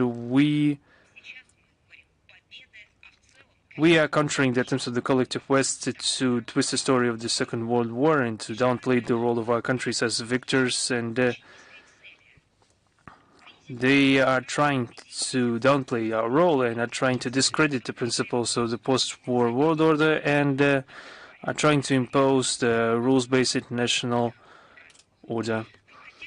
In this context, the upcoming Russian-Chinese summit will send an important signal to the international community regarding the joint approaches of Russia and China regarding the protection of the post-war order and the countering attempts of the falsifying of history of the Second World War, revising the post-war architecture of international relations, where Russian Federation as a continuing state of the USSR and China too has both have a status of key guarantors of the world architecture. The negotiation will include a broad range of common questions, and we are preparing an important package of documents for signature regarding the cooperation on different avenues, and we are convinced that the outcomes of negotiations of President Putin with Chairman Xi will be serving to give another impulse to the complex development of the Russian-Chinese relations of mutual partnership and strategic interaction. Thank you. My second question is that this year we are celebrating the 80th anniversary of the founding of the UN. And being permanent members of the Security Council and foundational countries of the UN, in your opinion, should China and Russia cooperate on international multilateral platforms to ensure the correct direction in the global governance, and should we jointly promote the multipolarity of the world characterized by mutual respect and equal rights? I already partially answered this question, and I mentioned this on numerous occasions, that Russian President Putin mentioned that the Russian-Chinese relations have come to an unprecedentedly high level to reinforce global stability by the mere fact that they exist. These evaluations are extended to a bilateral cooperation in the multilateral format, especially at the UN, which is a multilateral platform in the mutually beneficial order, not intended to be used against third countries, Moscow and Beijing, bearing responsibility for the fate of humanity as countries part of the group of the founders of the UN and as permanent members of the Security Council defend a democratic and just polycentric world order based on the UN Charter and other norms of international law. We are convinced that the consideration of interests of all countries and the rejection of any claims to exclusivity, refusal of hegemonism and neocolonialism is a prerequisite for a stable and safe future. We see the UN as a unique, legitimate representative platform to elaborate collective responses to key challenges of modernity in the conditions of the upcoming multipolarity. We deem it necessary to have progressive efforts to restore the authority and the efficiency of the UN. We need to reinforce its central coordinating role in world affairs, and we have similar approaches when it comes to the reform of the UN. Our countries are expressing solidarity when it comes to most regional and thematic and local subjects in the UNGA and UNSC. We prevent the imposition of unilateral narratives broadcast by a small group of countries, and those decisions should become a dominant idea to the detriment of the global majority, and they should be presented at the collective will of the world community. We continue our work to give draft resolutions a balanced character, which would take into account the priorities and aspirations of the global South countries and the overarching plot of Russian-Chinese contacts in this year is the topic of the victory over German Nazism and Japanese militarism. We point out that Beijing co-sponsored a resolution of the UNGA presupposing a special solemn session of the UNGA on May 7th. Together with our Chinese friends, we support attempts to preserve memory regarding the war, and we counter any attempts to rewrite history. We want a correct understanding of causes and the results of the Second World War, one of the results of which has been the creation of the UN-centric system of international relations. We intend to continue our cooperation within the UN. We will counter any attempts to try to bring discord to the Russian-Chinese tandem, which is a guarantee for the harmonious coexistence of all countries and peoples, democratization of modern world order, and defense of the key national interests of our countries. Thank you very much. Thank you. Is the Media Corporation of China with us?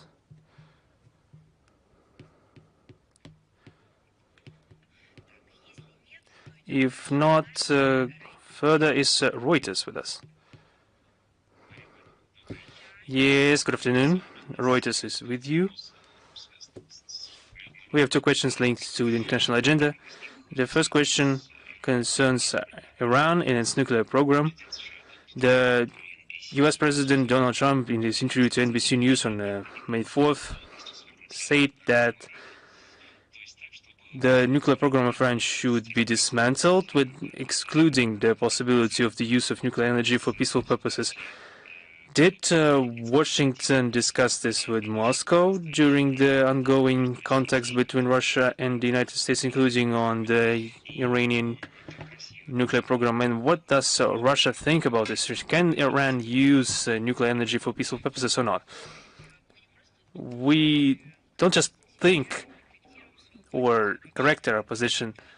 This is a legal right of any state in the world which hasn't got access to nuclear weapons based on international law. I'm talking about the right of any state to explore and develop the peaceful use of nuclear energy. Why is that? It's because it has been enshrined in the Article 4 of the NPT. In New York, we are currently seeing the third session of the Preparatory Committee on the Conference on the NPT, where there's particular attention paid to nuclear energy and the use of non-energy use of nuclear and radiation technologies. It's obvious that in the world we see an upheaval of interest in the use of the peaceful atom to resolve a whole range of tasks linked to sustainable development, resolving a lot of different practical tasks that a community is faced with. Some countries need more energy, more than ever. And I use this energy in its primary sense. We need different energy sources, including nuclear, because it has a huge potential, and without such technologies, the big data collection and storage is impossible without the use of such amounts of energy. It's essential to counter the climate change also. It's difficult to find a person right now who wouldn't understand that the modern life requires powerful and reliable and, of course, ecologically sound sources of energy. Nuclear energy being one of them. I think it's clearly understood in Washington and Tehran too, and in other countries. I think everyone understands it, frankly. It's obvious. We're talking about digitalization and AI and digitalization of everything, the economy, the state services, the logistics. All this requires a completely new level of energy use and quantitative and qualitative breakthrough when it comes to energy supply. So excluding a country, particularly Iran, from this area is nonsensical. And this question is, the whole premise of the question is nonsensical. There is no legal prerequisite for this issue. And we've been working with Iran for many years, and we intend to continue to work with Tehran. And I would like to highlight the fact that it is going in full conformity with the requirements of the NPT, and we are supported by the all verification measures on the part of the IAEA. Iran is currently the most verified state when it comes to IAEA. They have special agreements with the IAEA and according to the NPT. And the position of the U.S. administration was that Iran shouldn't have nuclear weapons, and we understand that. And in that direction, probably this issue is probably the subject of discussions when it comes to the indirect dialogue between Iran and the United States. We point out the heightened dynamics of this context, which testifies to the desire of both countries to achieve a result. And taking into account that all parties are pragmatic and should consider the balance of interests, perhaps they could reach an agreement. And attempts to ensure settlement around the Iranian nuclear program by other means, including discriminatory approaches, and moreover, the use of threat of force, are counterproductive and could lead only to a further escalation of tensions, and we shouldn't allow for that. Thank you.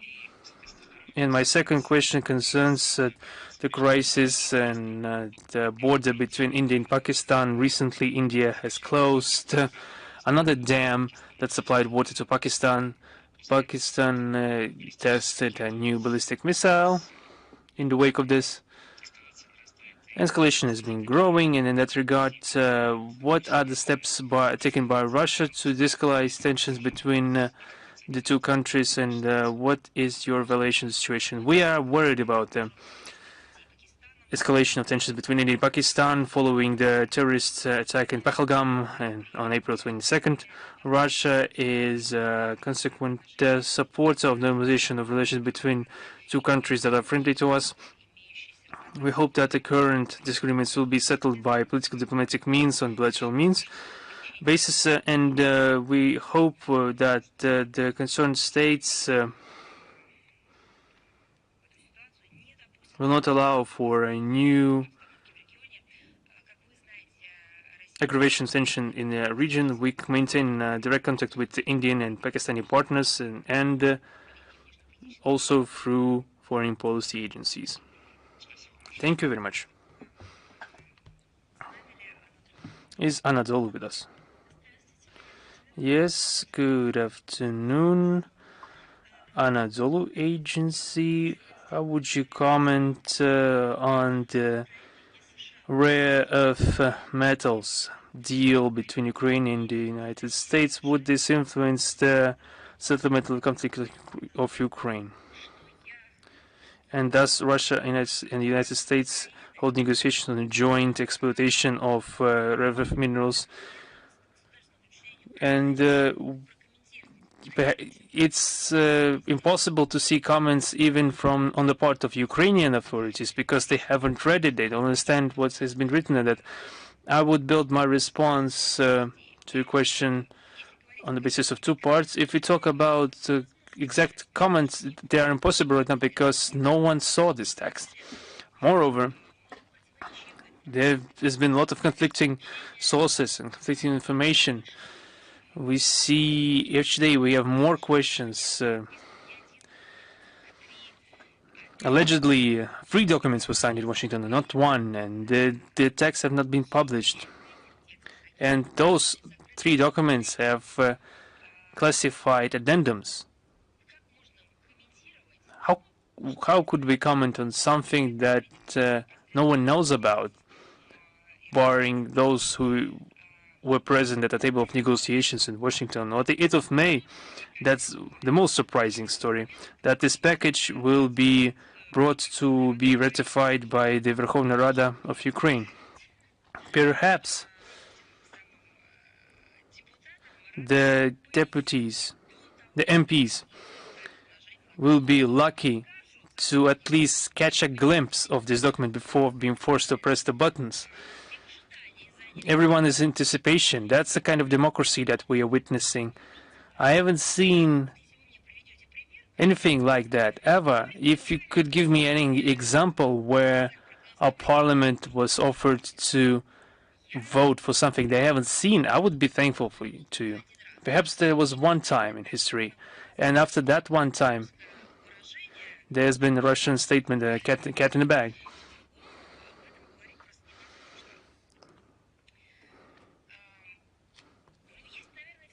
But there is a second part of the response to your question. This all, if we don't delve into details, follows the common vein that we are seeing a colonization of Ukraine by the Western countries.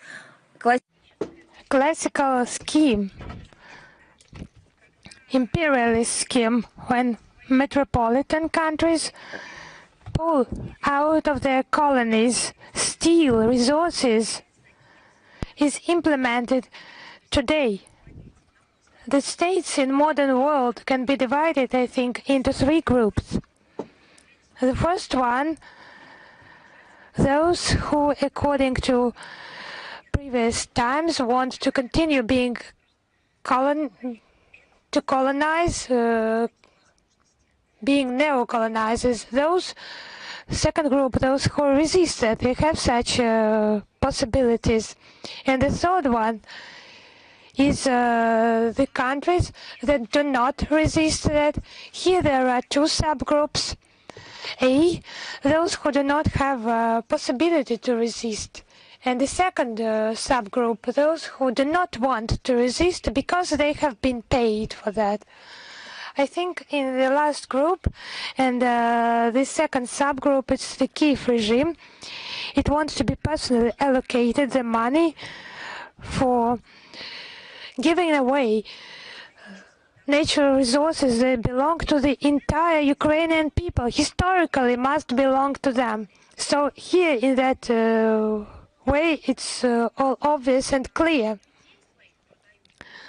They have all sold their resources, they're selling their people for organs, and the legislation has been developed and adopted by himself, by Zelensky in Ukraine. Now they have reached this category of natural resources. Thank you. If you have no more question, I would like to precise, is China Media Corporation with us?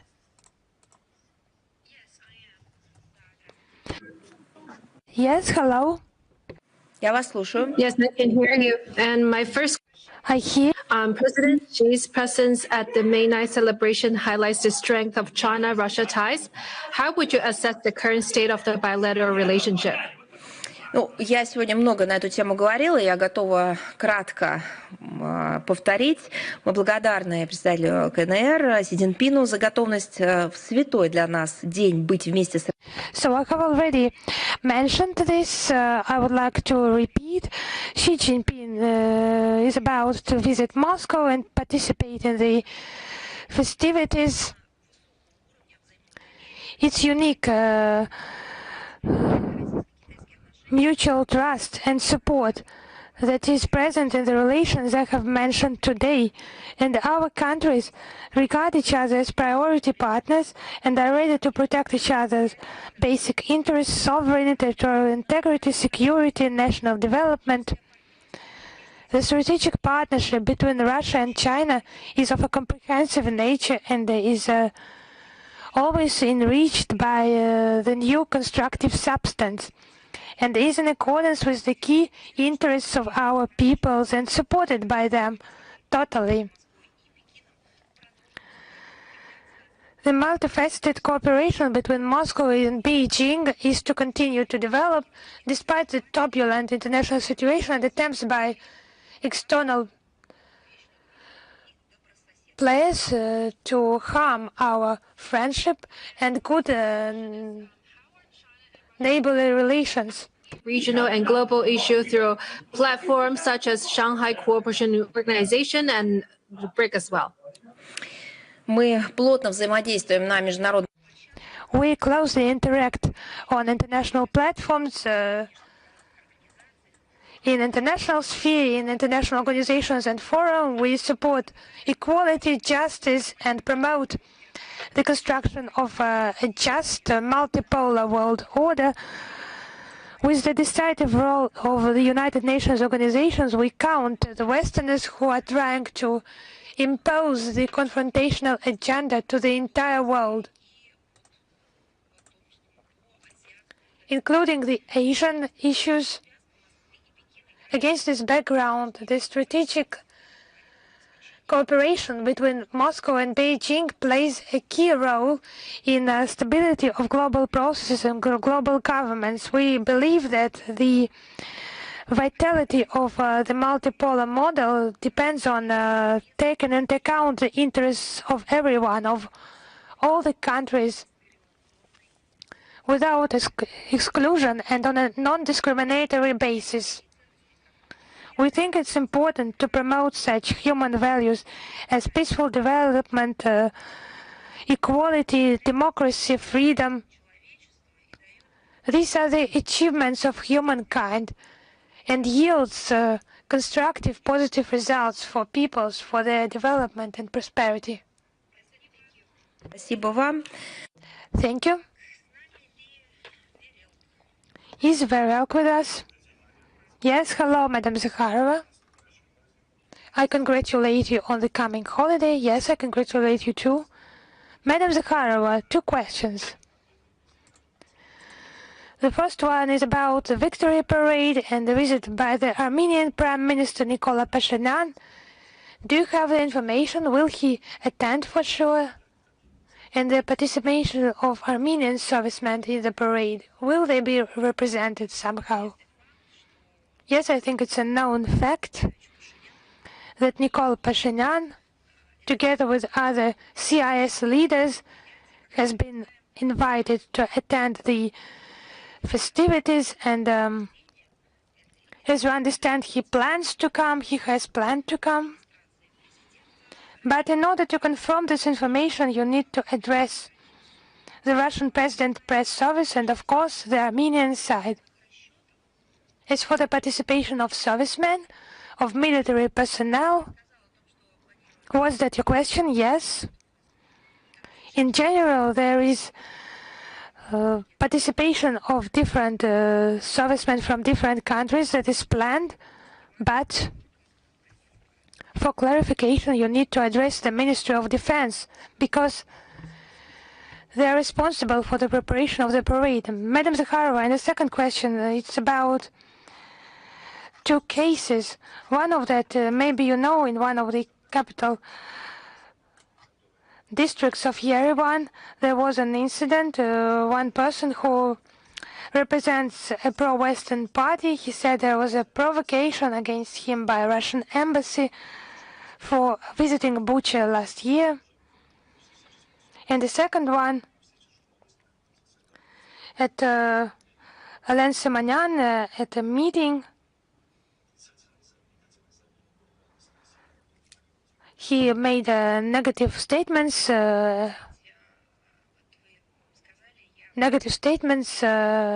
against Russia. Actually, you have mentioned this, but it's difficult for me just to imagine. In some district, city district of Armenia, there was some unrest where the Russian embassy was allegedly active. It's just hard for me to imagine how that could happen.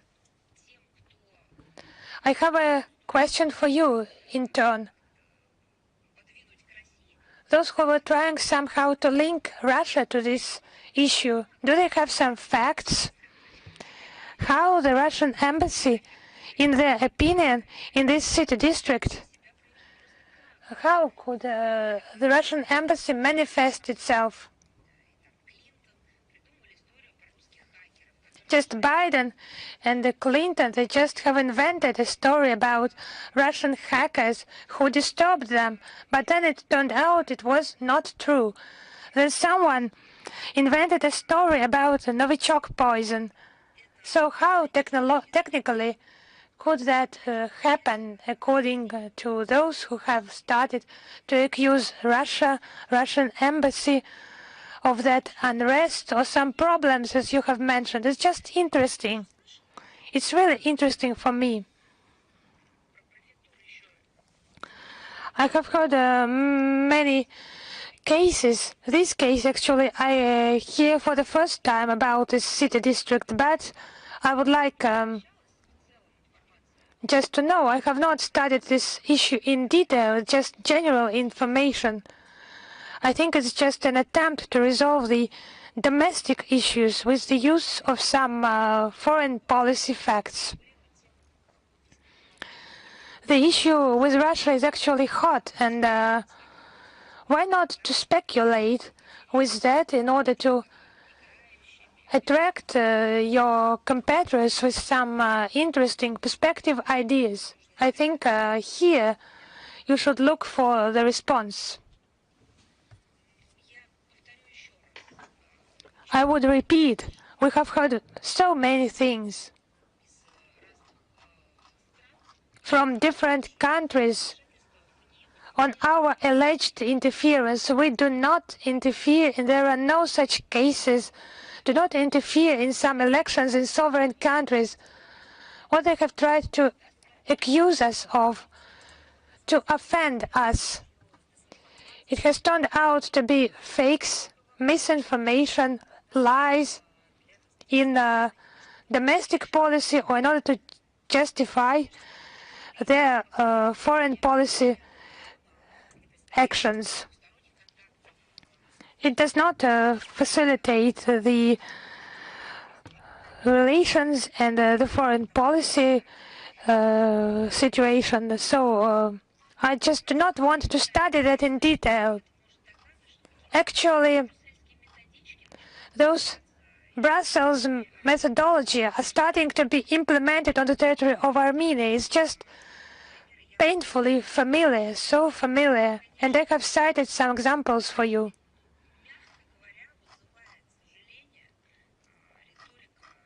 And it is sad for us, the statements by Alan Simonyan. He has come back to those anti-Russian statements. There are no connections here with the image of the parliament speaker, all those offenses, attacks. Really, thank you. Thank you. As a press secretary, I am saying that. Is Vestia with us? Yes, hello, Madam Zakharova. We congratulate you on the coming holiday. We congratulate you too. We have one question. Reuters has mentioned the possibility to transfer to Ukraine additional Patriot air defense system, and potential suppliers can be Israel, US, and Greece. What could be the reaction of Moscow with regard to the supplies of weapons to Kiev, and how can that influence the further conflict, those supplies of defense systems to Ukraine? Whether that is confirmed or not, we will come back to those media materials, but in any case, further supplies of weapons to the Kiev regime, it puts obstacles to the settlements and further escalates the situation. They're just killing the Ukrainian citizens with those supplies. I think everyone in all the capitals understands that. According to media reports, they have some official statements. In some cases, it has not been officially confirmed, but we hope that in all the capitals they understand that where those plans are considered or analyzed, also in Washington, that according to its highest representatives just continues to seek some peaceful solution to the crisis. Among the potential donors are Israel, Greece, the US, Germany. If it is the truth, the Israeli stance is shocking because they are supplying weapons to a neo-Nazi regime, the regime under the banners of Bandera and Shukhevich, who have directly participated in the Holocaust. So who are they supporting? Those neo-Nazi defendants, or they either combat the Holocaust or they support the neo-Nazi regime, because the Kiev regime, it openly supports the neo-Nazi collaborators. Just have a look how our common memory of the great victory is treated in Israel by the Israeli citizens. The Israeli parliament has adopted the relevant legislation on honoring these memorable dates, on honoring the memory. It's just a contradiction. So supporting someone who is associated with Bandera, Shukhevich, and those who have committed the actions of Holocaust. Actually, the Israeli embassy has not replied to those statements, and for Zelensky regime, it's just another way of begging of more weapons and of including air defense systems. He used to demand them, then he went on to blackmail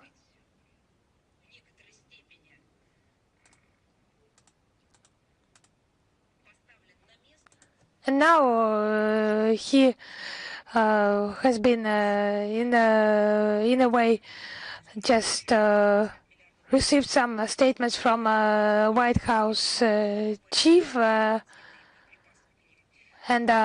he was deprived of this opportunity to buy some Patriot complexes.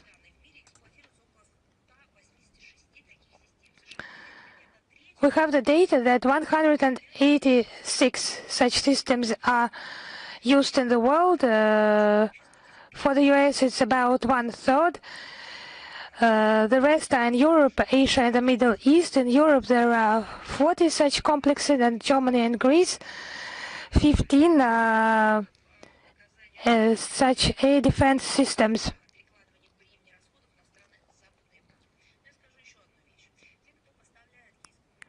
It's just passing this burden of expenses to Western Europe. And now those who supply those weapons, they just facilitate the actions of the Nazi Kiev regime.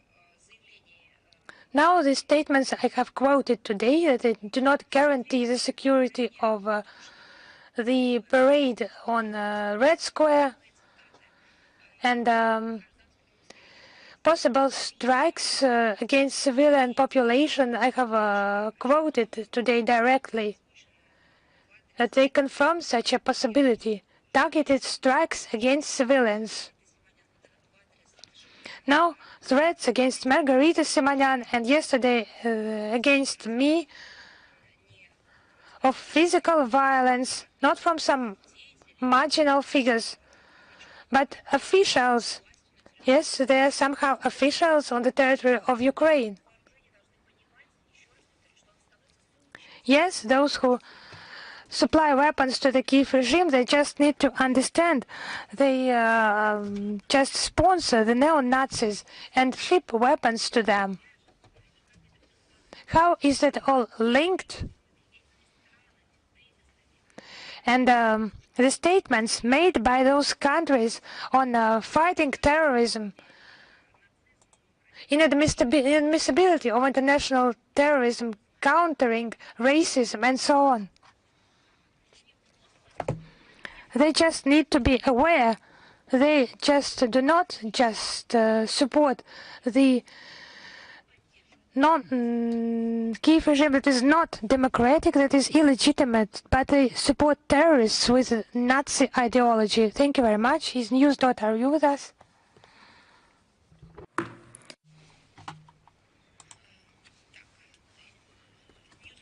Newsroom, are you with us? No? Then the Moscow Post, are you with us?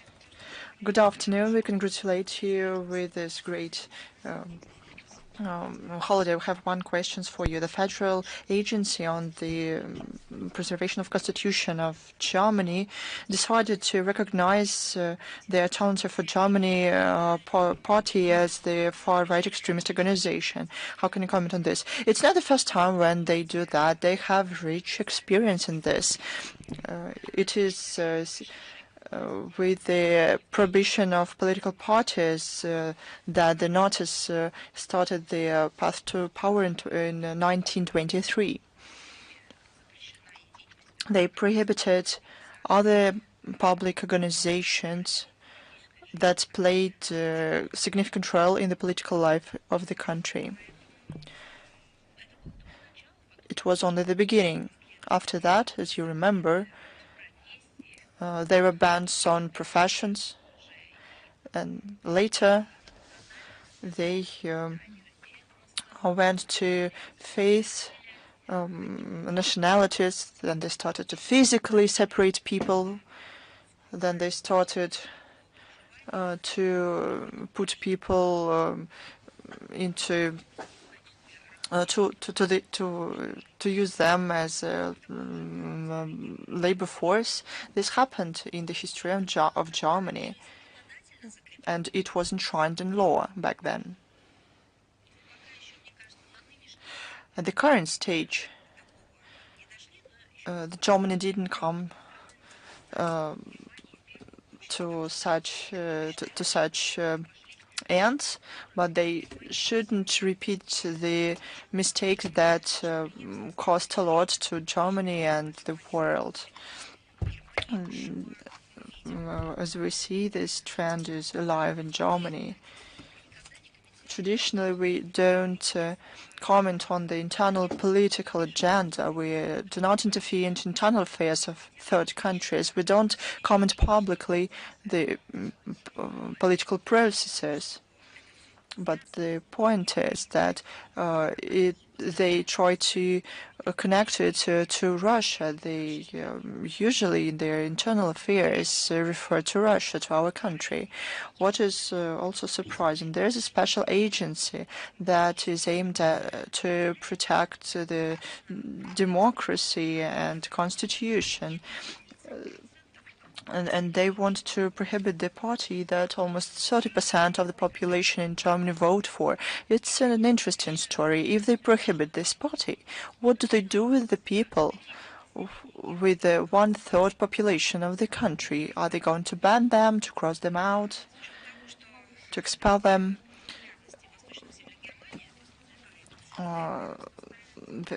And this agency questions the legitimacy of local voters and their rights for their own point of view.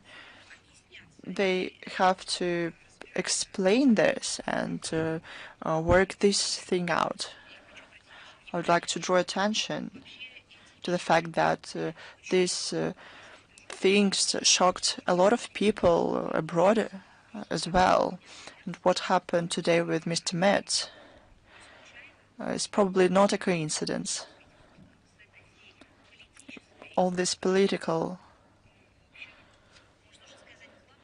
and global problem, Germany has to sort this out. They should honestly ask itself who brought Russia to the current stage in politics, in economy, in the humanitarian sphere. What aligns with the national interests of the Germans, and what is solely serves the interests of external elites and groups. There is a demand for an honest discussion, not political questions. Is author E with us? Good afternoon, Madam Zakharova. I congratulate you on the upcoming holiday, the Victory Day. I would like to talk about the Baltic states.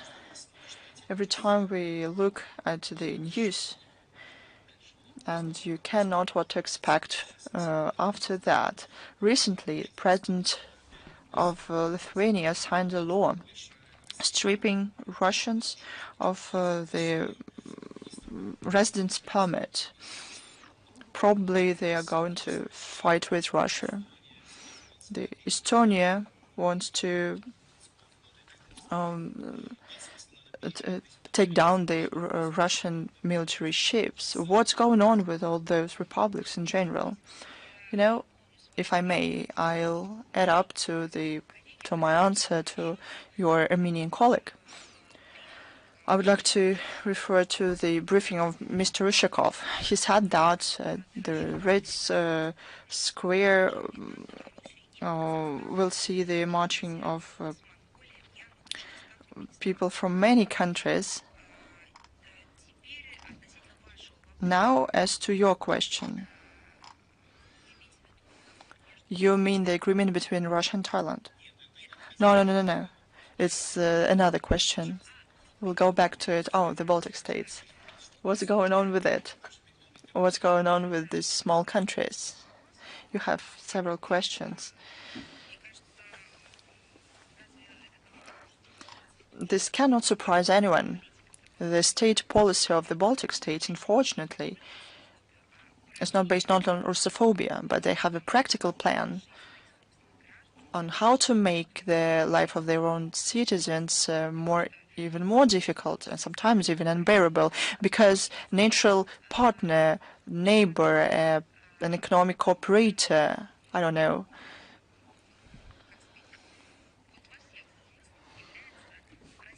Is Russia. It includes border cooperation, historic ties, joint production. It started several decades ago. All of this should be destroyed and trampled upon. What are they going to do after that? They want only through subsidies from the EU. Do the subsidies go for the development, to education in the Baltic states? Of course not. This only help keep this democracy afloat, and it ensures the instructions from the EU and pursues a Russophobic policy. Have you heard anything about scientific achievements in these countries? About breakthroughs in agriculture, in the cultural life, in fishing? Have you heard anything? Probably you're going to tell me about exploration of outer space and other galaxies. What do these countries give to themselves and to the world community besides Russophobe poison? Nothing, but everything is done to.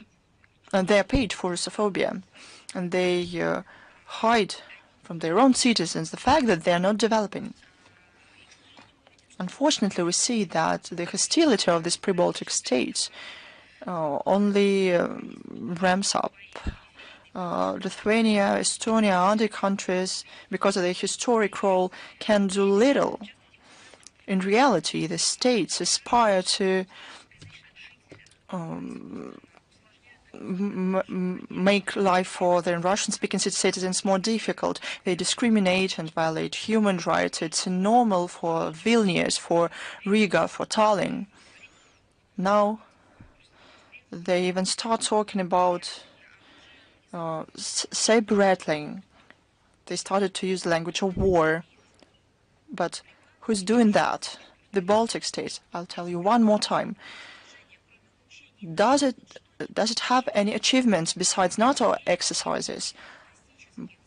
Did they achieve anything in the military art? Probably they settled some terrorist problem. Probably they became peacekeepers, or with their bodies they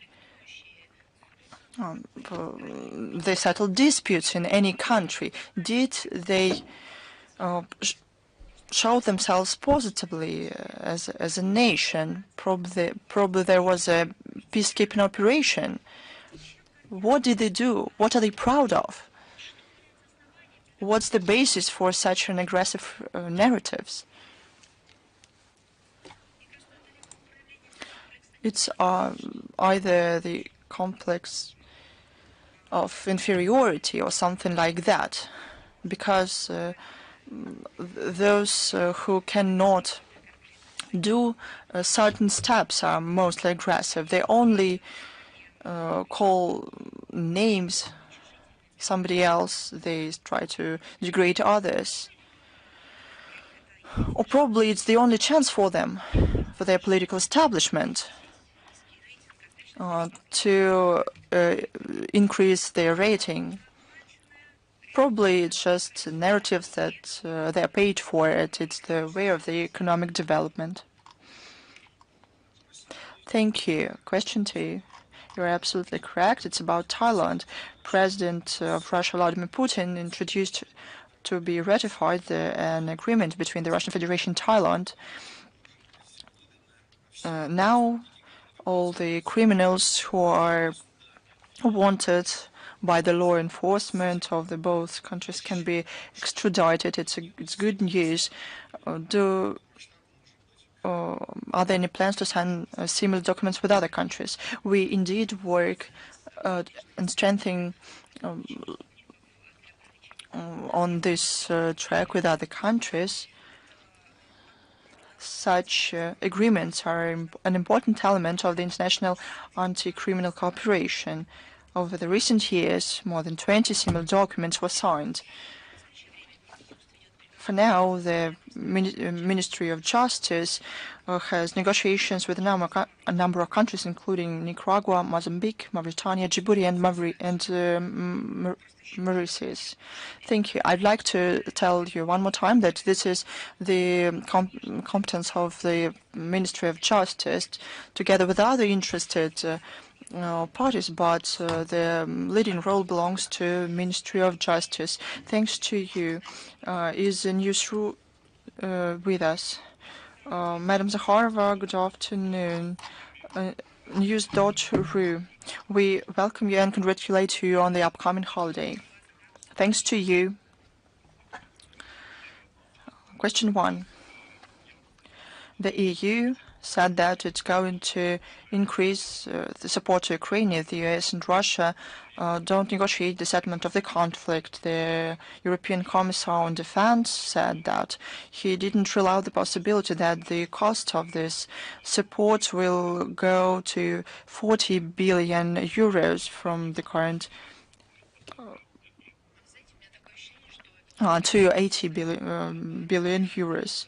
Are these plans realistic? We know who are bad guys there. It's Ursula von der Leyen. Probably this representative has another role. It's not the role of a good policeman. It's some kind of hybrid. Probably that's how we should treat this. Look at facts. Facts say that they haven't refused the idea. Their previous strategy, they have hatred against Russia, anti-Russian rhetoric, as they say, to inflict a strategic defeat on Russia, and they use this idea.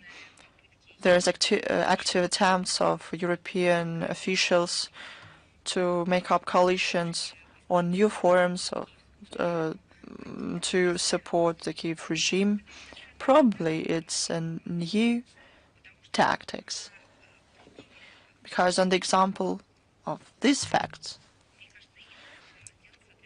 we should draw conclusions about the approach of the officials in Brussels. Of course, it's another responsible statement. What they are going to implement out of all this thing, I don't want you to comment on this. We understand and we see that recently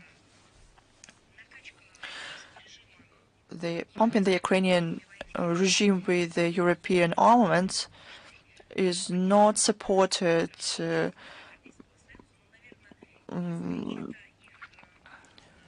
way it used to.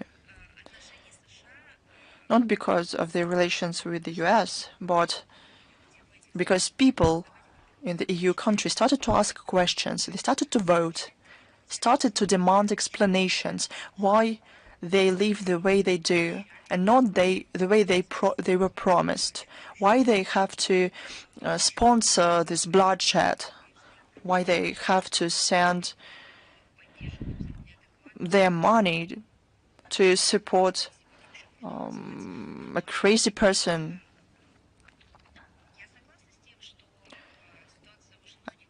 The situation in Washington did influence the stance of the Western Europe, but not in the way that European Commissar Kubilis says.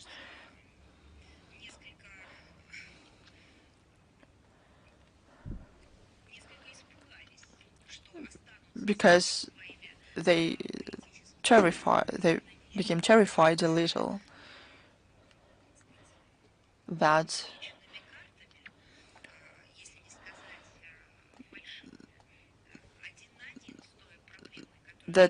they can be left alone, one-on-one with the problem that the previous U.S. administration created.